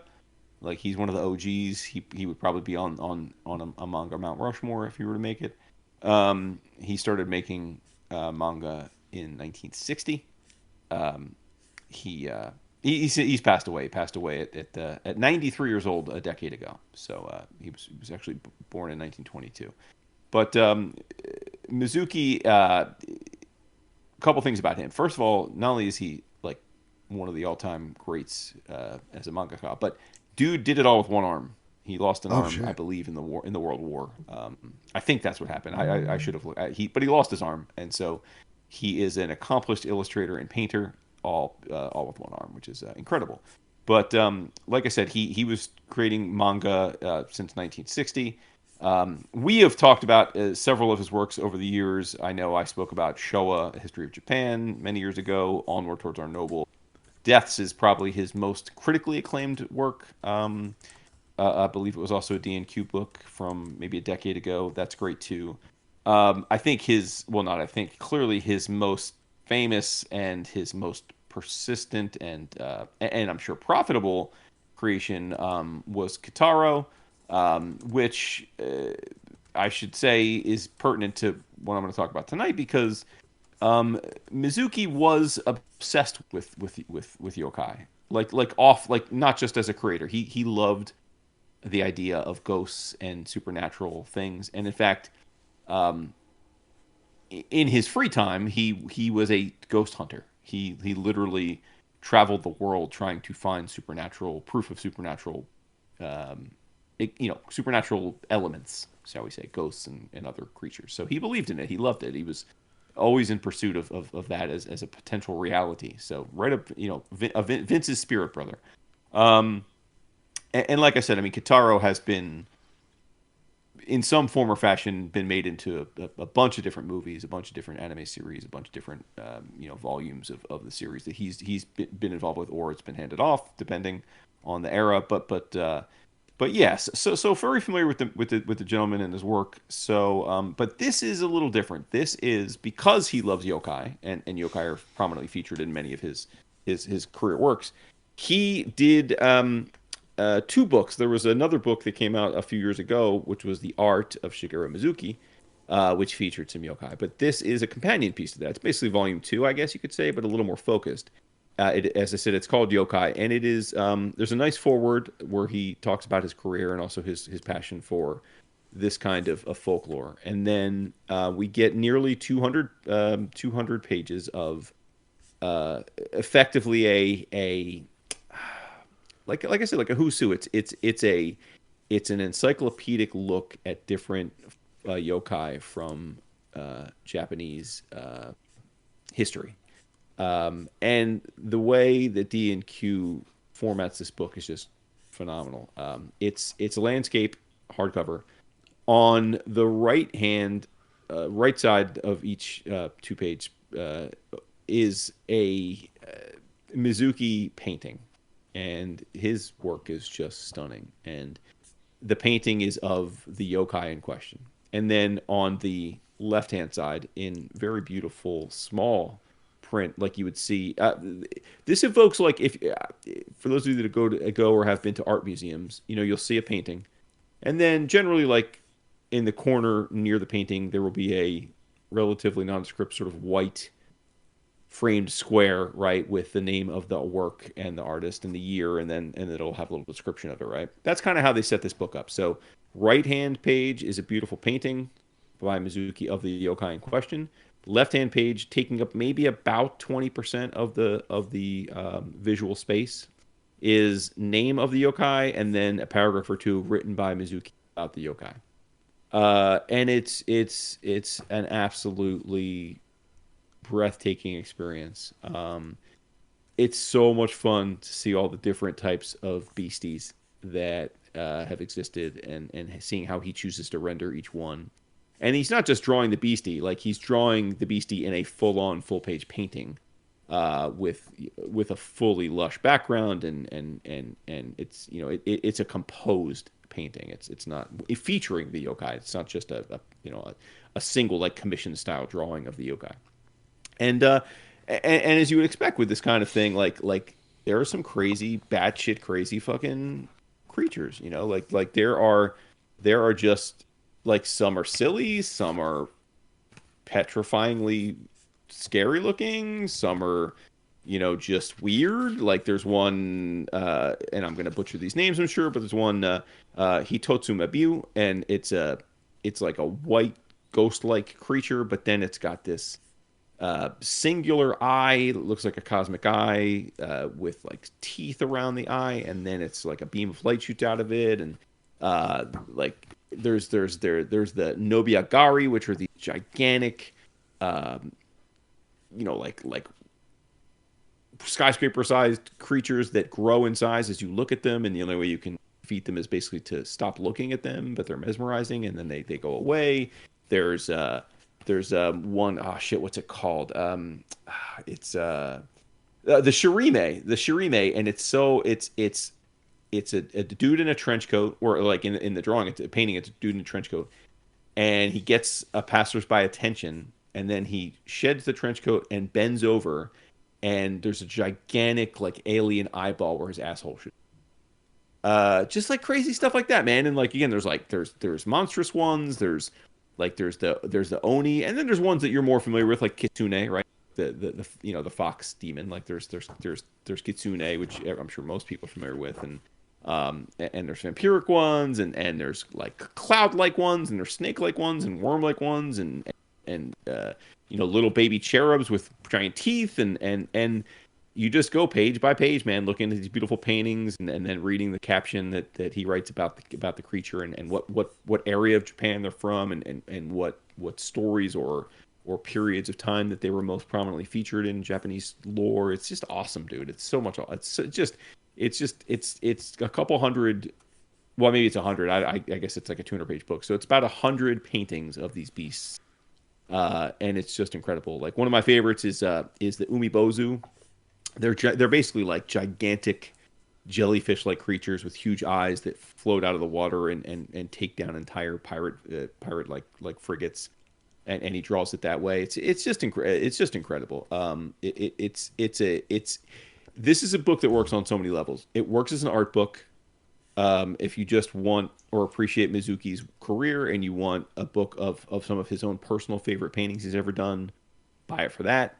If you love the idea of creatures and cryptozoology, you can buy it for that. If you love process and encyclopedic books like Who's Who and Ohatmu, which I do, then it's going to turn you on that way.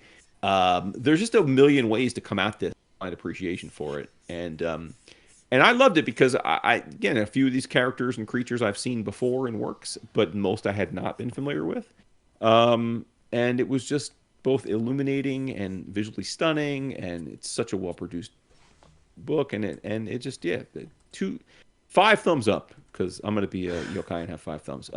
Yeah, it's just awesome. And so I highly, highly recommend to anyone that's got a passing fancy in monster-based manga, or just generally a fan of Mizuki's career, do check out Yokai, Shigeru Mizuki's Supernatural Parade.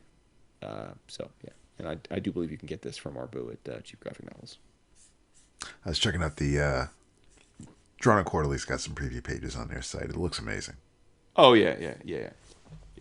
And if you like that, like I said, there's another book, art the art of Shigeru Mizuki, which it's called Yokai, the Art of Shigeru Mizuki, which is not formatted the same way, but it's also Mizuki talking and drawing about his love for yokai. So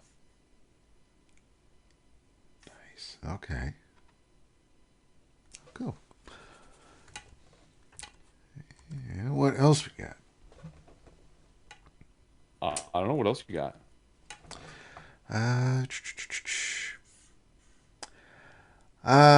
No, I'll save that for when you come back. I've got fancy. I've got my In Your Travels. We did both read the. Actually, because I did read. Well, what's which of the 2 books with the black in your title were going to be your In Your Travels? Oh, the one by Miller. Okay, yeah, because I want to hear your thoughts on that. Okay. So then I will. Okay. So Exquisite Corpses had the 7th issue come out this week, and looks well. So yeah, still written by Michael Walsh with James Tynion IV. This issue has art, of course, the Families by Michael Walsh with Claire Rowe doing the killer pages, and this issue,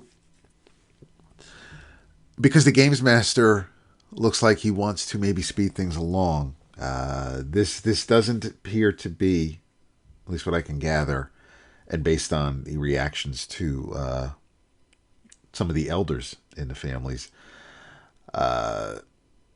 this particular games night is going a little differently than previous events. They're trying to.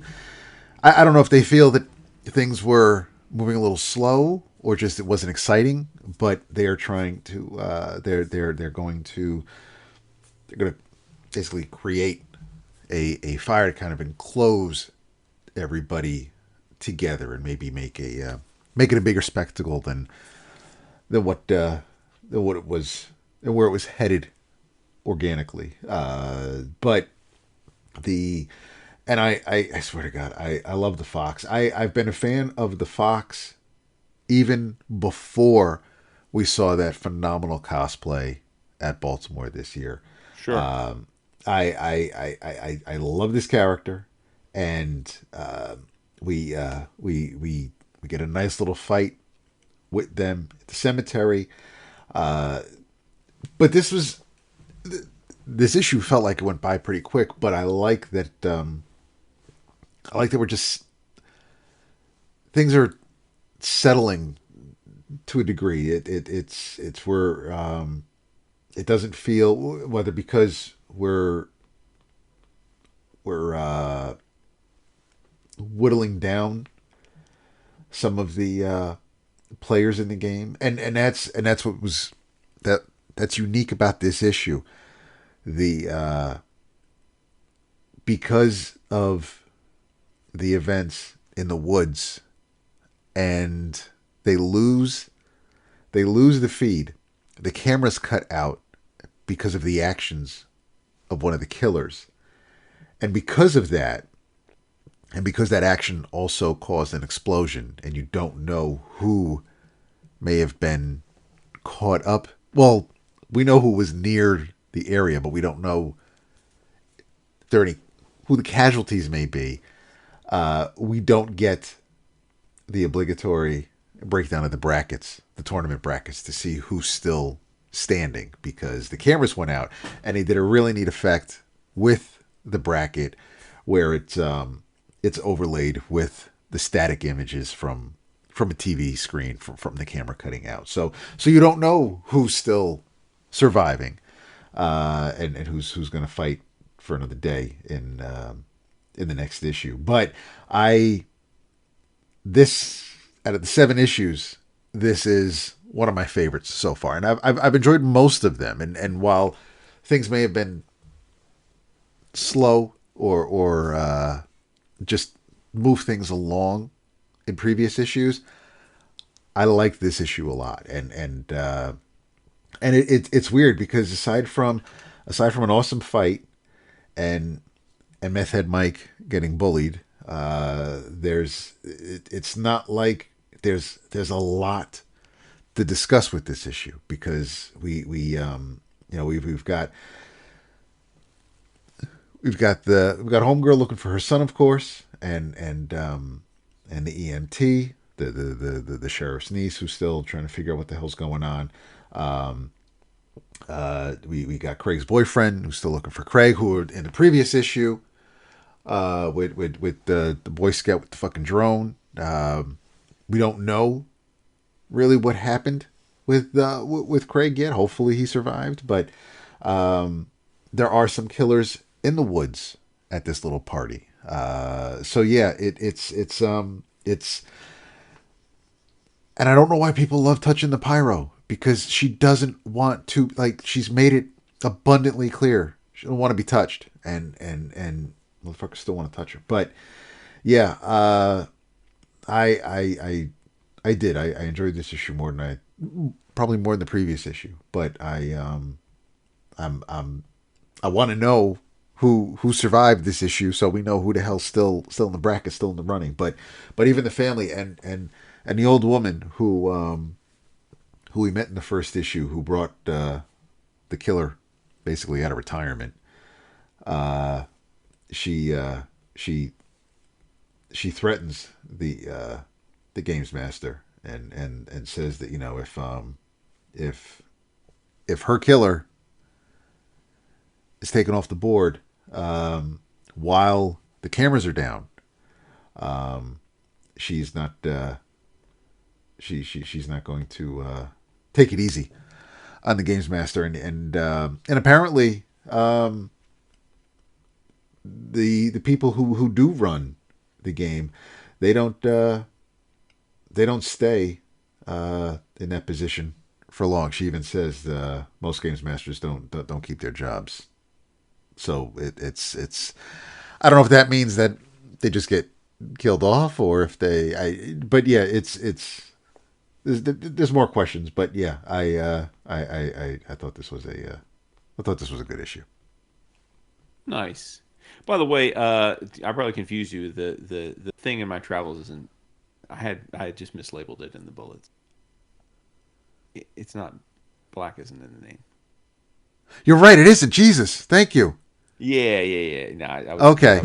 I had black on my mind from the other thing, which I'll just quickly touch on because it doesn't need a deep dive. But because it's like one of those random like you read what? I just like weirdly I guess I don't know why I read the first 3 issues of Black Cat, the new series. Again, I can't tell you why. I just kind of was like, oh, let me read this. Yeah, yeah. It's a lot of fun. Like it's. I guess I hadn't read a G. Willow Wilson comic in a long time, or at least not that I can remember. Oh, so this isn't the Jed McKay series. No. Okay. No, this Nice. is brand new. Yeah. Nice. Okay. Yeah, it's G. Willow Wilson on the writing duties, and Gleb Melnikov on art. And oh wow, okay, I like it's. I did not read the Jed McKay series, so I believe this is. I have no reason not to think this is just in continuity. So it it picks up either right after or shortly after, however that series got done. I know for a while she was like one of the crime lords. I know. She doesn't appear to be that anymore. I don't know what happened. But in this was like relationship, Spider Woman, Hellcat, like day in the life kind of vibes. This was. I mean, there's a little bit of action, but it's more about like Felicia than it is Black Cat from my perspective. So, and I say that because depending on the character and your mood, that could either be a real turn off or a real turn on.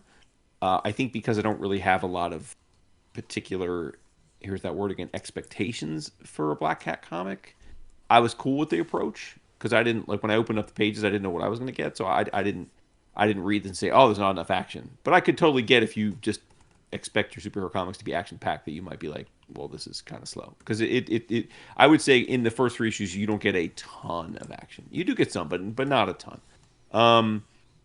I think it's funny. It's well written. The first issue I think did a nice job of setting the tone for the book and hooking you in. Basically, it starts off with her sitting in the waiting room of the night nurse, and that's always fun because it lets Gleb, draw other funny characters who are waiting to get treated by the night nurse. You've got Frogman in there, you got Giraffe Man. Like, it's just fun. It's like fun. Like you got the lizard sitting in there, and then she's in there, and she's narrating, telling you why she's there, how she got gaffled. So yeah, it's fun. They're setting it up, I guess, where at least in the first 3 issues, she, for reasons I don't have to get into for the sake of brevity, decides to try being a hero instead of being a thief and a villain. And that invites both fans of the move and critics. Sandman's in the series. The Lizard's in the series. The Magia, a couple of the characters from over the most commonly found in the Spider-Man books, but some of the Magia characters are in it. It was fun. It was really well paced, really fun. Melnikov draws beautiful women, which I think you need to, if you're going to do a Black Cat comic, you better be able to draw a woman. True. But I also thought he drew some of the more hulking, odd-looking, characters really well. Thought he did a nice job with the facial expressions. It had a little bit of an Adam Hughes vibe, and again, I'm not saying Melnikov is Adam Hughes, but I'm saying like it had that vibe of like, the just this that kind of like sexy but not in like a pervy way, just kind of teetering on the line of like they're sexy characters but they're doing cool stuff and they're human. I liked it. I liked it a lot. I don't. It's one of those books like I don't have any particular plan for sticking around for the long haul or even if there will be a long haul. But I thought the first three issues were fun, just fun, straight down the line superhero comics. Yeah, it was cool. So I enjoyed it. Kind of just a totally random thing. So thumb up for the Black Cat, at least in the near term. Nice. That is good to know. Just a week of randomness, Dad. Love it. I ain't nothing wrong with that. So we are going to randomly just wrap up this episode, as always, brought to you by our friends at cheapgraphicnovels.com, where you can get some of the items that are collected that we discussed tonight. We, of course, can be found wherever you do find your podcast. You're obviously aware of that since you're listening to this. You can find us on Patreon. You can find us on got Facebook. We got get your podcast. Where, like I said, you can get your podcast anywhere: Spotify, YouTube, Apple. We're on Patreon. We're on Facebook. We got the Instagram, Blue Sky. So yeah, we're never far. If you sign up on the Patreon, you can get whatever we offer on the site. Plus, if you're on that tier, you can join the fun and hang out with us on the Slack, where you'll get a whole bunch of channels, whether it's art, health and fitness, how you all doing, talking about upcoming cons. It's a lot of fun on the Slack. So yeah, there is that. And that is pretty much it for this week. So in your travels, this also just came out this week. The 13th issue of the Power Fantasy by Kieron Gillen and Casper Wijngaard, and it picks up immediately after the events from the 12th issue, and I'm not going to spoil anything about this one. If you did read issue 12, you know what happened. You know what happened with at the end. Jackie Magus isn't exactly who he was cracked up to be. There's a nifty little roll call kind of page at the start where you break everything down, and there's a neat little color guide where you find out what some of the characters are thinking or feeling. This issue blew me away because while there are only 6 atomics or 6 superpowers, we find out that that hasn't always been the case, and I'm going to just leave it at that. It's that it's not cool when someone plays God, even if it is for what they consider to be the greater good. But yeah, there are a couple things that happen in this issue that people react to the events from the previous issue, but luckily our angel, the Thick Valentina, can kind of set people at ease and kind of wait until cooler heads can prevail, and to a degree that happens in this issue. But yeah, we do get a little bit of back matter or backstory with a couple of the characters.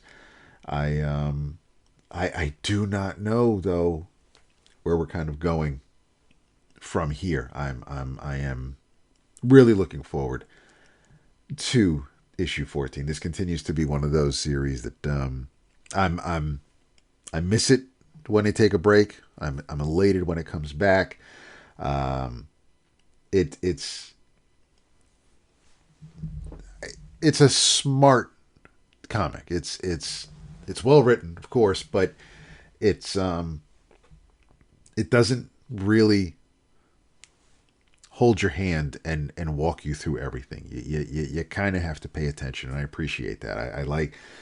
While I while I enjoy the mindless stuff and just like kicking back and just being sucked in on something and having fun with it, I do like those occasional books where I have to pay attention and I'm rewarded for it, and I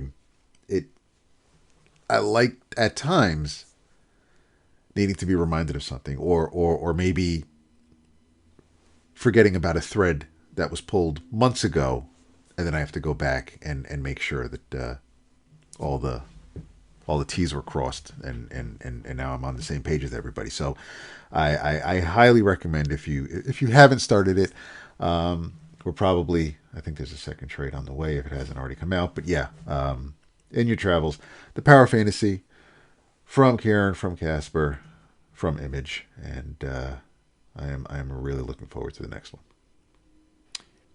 Well said. Yeah, one of the best series out, I think, these days. Yeah. Full stop, for sure. All right, respect. In your travels, two things. One, a little TV reco for our lovely friends listening.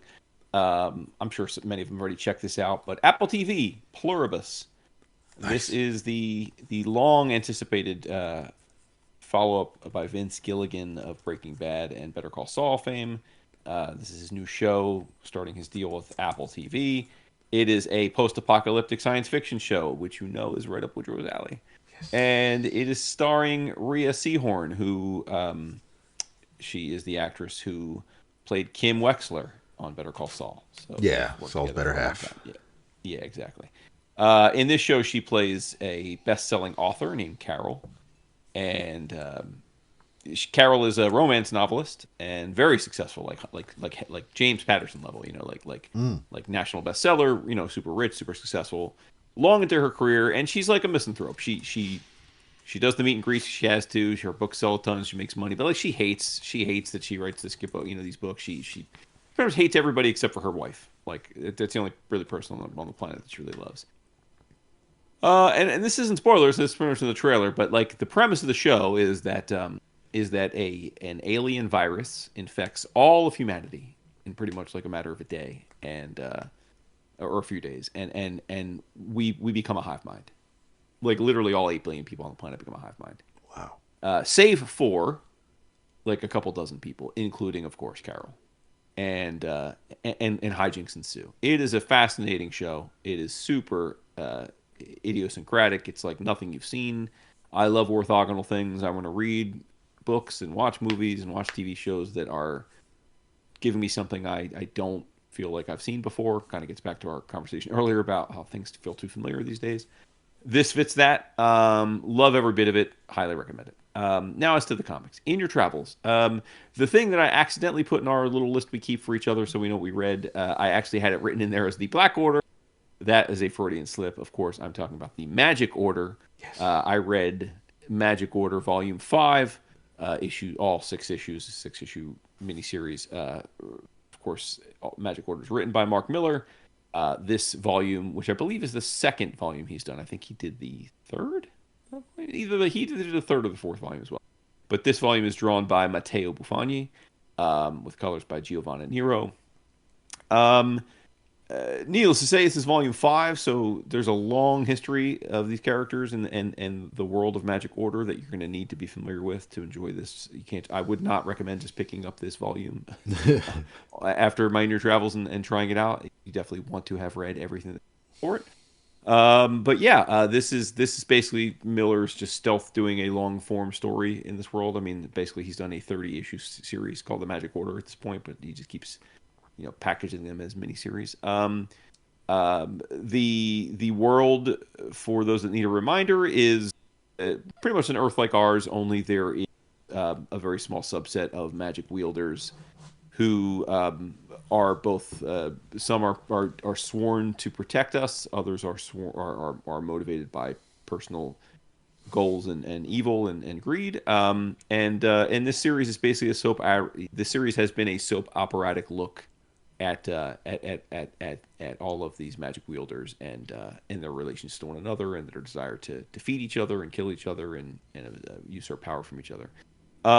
In this volume, which I thought was going to be the last volume, and maybe it will be, but I will say it certainly ends in such a way there could plenty more to come. But Cordelia Moonstone, who's been, well, I guess at this point, the only recurring character left in the series. She is the head of the Magic Order at this point.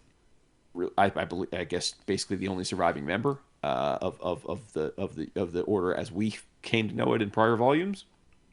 And she's got some new proteges that are relatively inexperienced but powerful magic wielders as well. And she is going about her business, and she gets called in to investigate a case where a woman. There's a flashback opening sequence where a woman is just hanging out at a park with her toddler child, and a strange man with a pentagram tattooed on his forehead a la bullseye, in a hood, just pops out of nowhere, beats the woman up with a bat, and takes her baby and vamooses. And so that's no doubt massive trauma for her. It kind of speaks to how she fell into a state of disrepute, or her marriage fell apart over the pain of this. She became an addict. She became homeless. But, by being persistent, she's now rebounded. Got herself cleaned up. She's found another love. She's gotten remarried, or not remarried, but she's fully committed to her new love, and they have another child. So life's back on track. And then literally as she has this other child, the same hooded man these many years later pops up out of nowhere, beats her to near death, and takes the baby. So you can imagine what that would do to someone's psyche. And so through a mutual connection, Cordelia and her crew are like, we're going to look into this for you and figure out what's happening. And that leads to the A plot of this particular arc. But the bigger issue is that the Magic Order is really near extinction because of what happened in the prior volume, and they're trying to piece things back together, but they're certainly not at their strongest. And Cordelia's enemies decide to take advantage of her weakened state. And so while she's trying to solve this case for this woman, this poor mother, basically all of her enemies decide to come down and try and take her out finally, and end the Magic Order. And so it's her fighting many different ne'er-do-wells of various and sundry magic skills, and she and her crew are, like I said, are not at their best, are not strongest for this. And does she make it out? Does she survive? Does the Magic Order persist? Well, you'll have to find out. But absolutely love this series. I don't think I've really had a complaint about any of the volumes. There have been some absolute banger artists on this series over the years. Buffoni certainly is right up there with them. Miller is never, regardless of what you think of Miller as a storyteller, he has never had a problem finding him that want to work with him. And and this was great. I love these characters. I hope somebody tries to adapt this into a TV show. It'd make a great TV show. Got plenty of source material for it now. And 2 thumbs up. Magic Order Volume 5. And like I said, I don't for sure know if we're getting more, or if there's been plans specifically or explicitly for more, but certainly the way this series, this volume wrapped up, there absolutely can, and I think hopefully will be more. I agree. No, it was I don't, like you, I wasn't expecting a 5th volume, but I feel like after thinking about it, after reading it, and it's been months since I did, it almost feels like maybe Mark thought there wasn't going to be a 5th, but I feel like he was wanting to right some wrongs from the previous volume. Yeah, I think that's right. I feels like he doesn't. Mark's generally a happy ending storyteller. Yeah, and I think he's like, wait a minute, I'm not going to do that. I'm not going to end on a low note. Yeah. So I mean, I was really happy to have it return, and it was hairy. It was a little. I was worried at the start, but yeah, it's a really well done volume. Say again. Totally. And Mark always has like he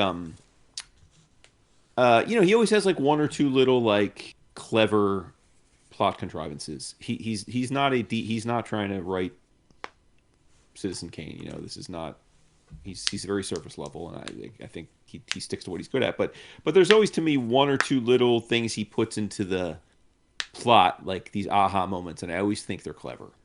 And I thought Yeah. that this time with the older woman who keeps showing up.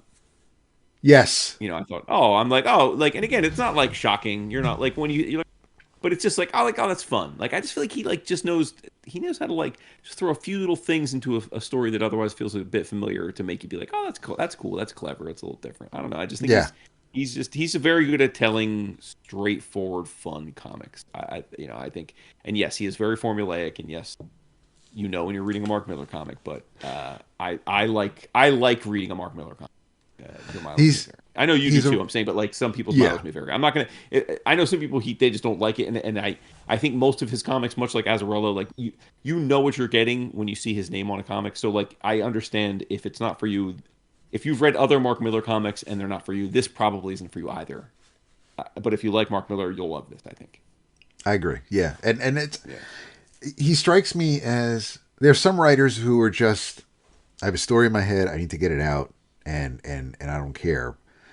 And then there are writers who write the kind of stories that they want to read, and they they like having fun. Like, ooh, this will be a neat surprise, or ooh, this will excite me if I read this. And so, I like it when a writer is having fun. And yeah, Mark seems to have fun when he's writing stories, especially when he had fun writing Civil War and handling things for Marvel, but his own stuff, he's been having a blast, and whether it's an Image or whether it's a Dark Horse, like he's playing in his world. And even when we got the big crossover with all of his properties last year, he likes having fun. I mean, I will still watch the Kingsman movies from time to time, and while that comic, the original miniseries, isn't exactly, it shares a name with the movie.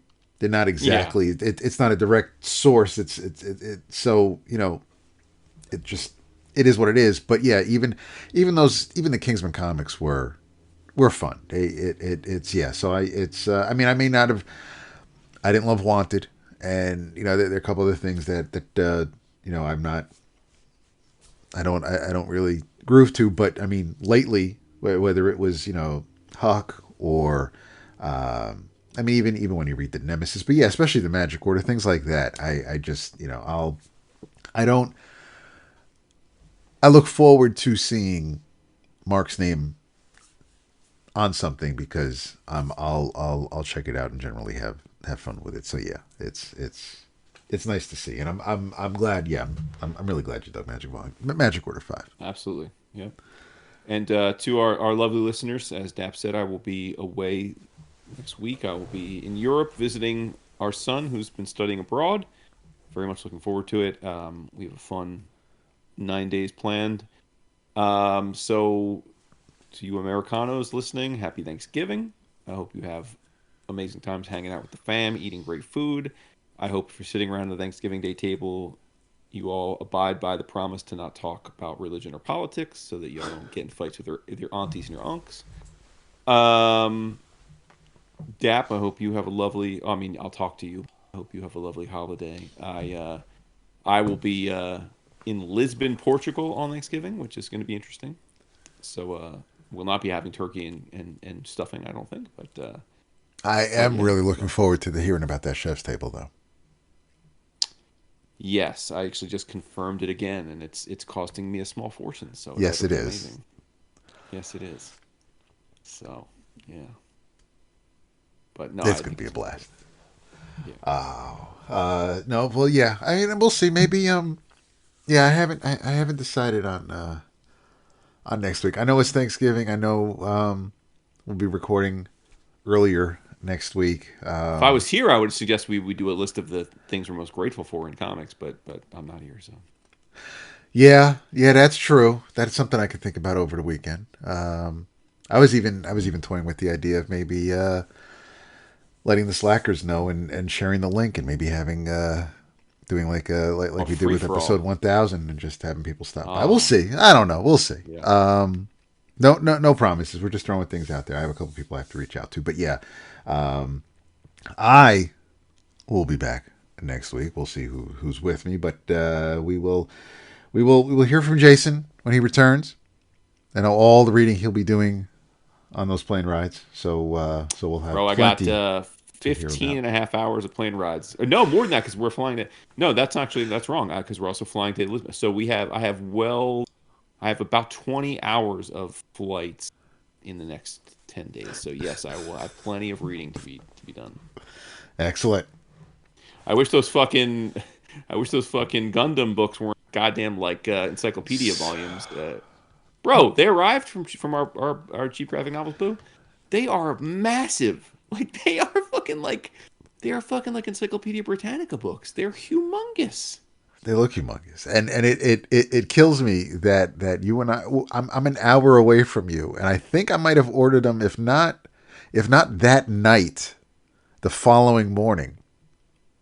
And I haven't checked tracking. I have no idea where mine might be. Interesting. Yeah. Well, I mean, we know that Max loves me more than he loves you, so it's probably that's obvious. I mean, that's that's. I mean, after all, it's not like you're the one that does read in the promo every week, but no. But there's no favorites, so yeah, we will. Max knows where his bread's butter. He knows what's up. You're not wrong. You're not wrong. Listen, I may be the favorite in my family, but I know the pecking order when it becomes when it's between me, you, and Vince. So it's fine. We will be back soon, folks. Love you all. Again, you and Vince will be back. Vince will be back. Oh yeah. I'm. He's not on a regular schedule at this point for reasons that I think everyone knows by now. But he is still reading. Actually, he did post a list. But obviously, we're letting him. That's just going to keep growing. Yeah. So maybe he's waiting for me to get the Gundam books. Maybe when I get the Gundam books, that's when he'll come back. But anyway, may have. Yeah. But we will, and maybe I'll maybe I can guilt Vince into stopping for a little while next week. But yeah, we will we'll be back. We will I'll be back. We will have some more fun to talk about soon. Again, thank you, because you could have been listening to anything and you're listening to us. So we will say goodnight. Love you all. Happy Thanksgiving. No, I'm going to tell you all Happy Thanksgiving next week. So that was Jason's thing. Next week. Good night, everybody. Peace. That's it for that one.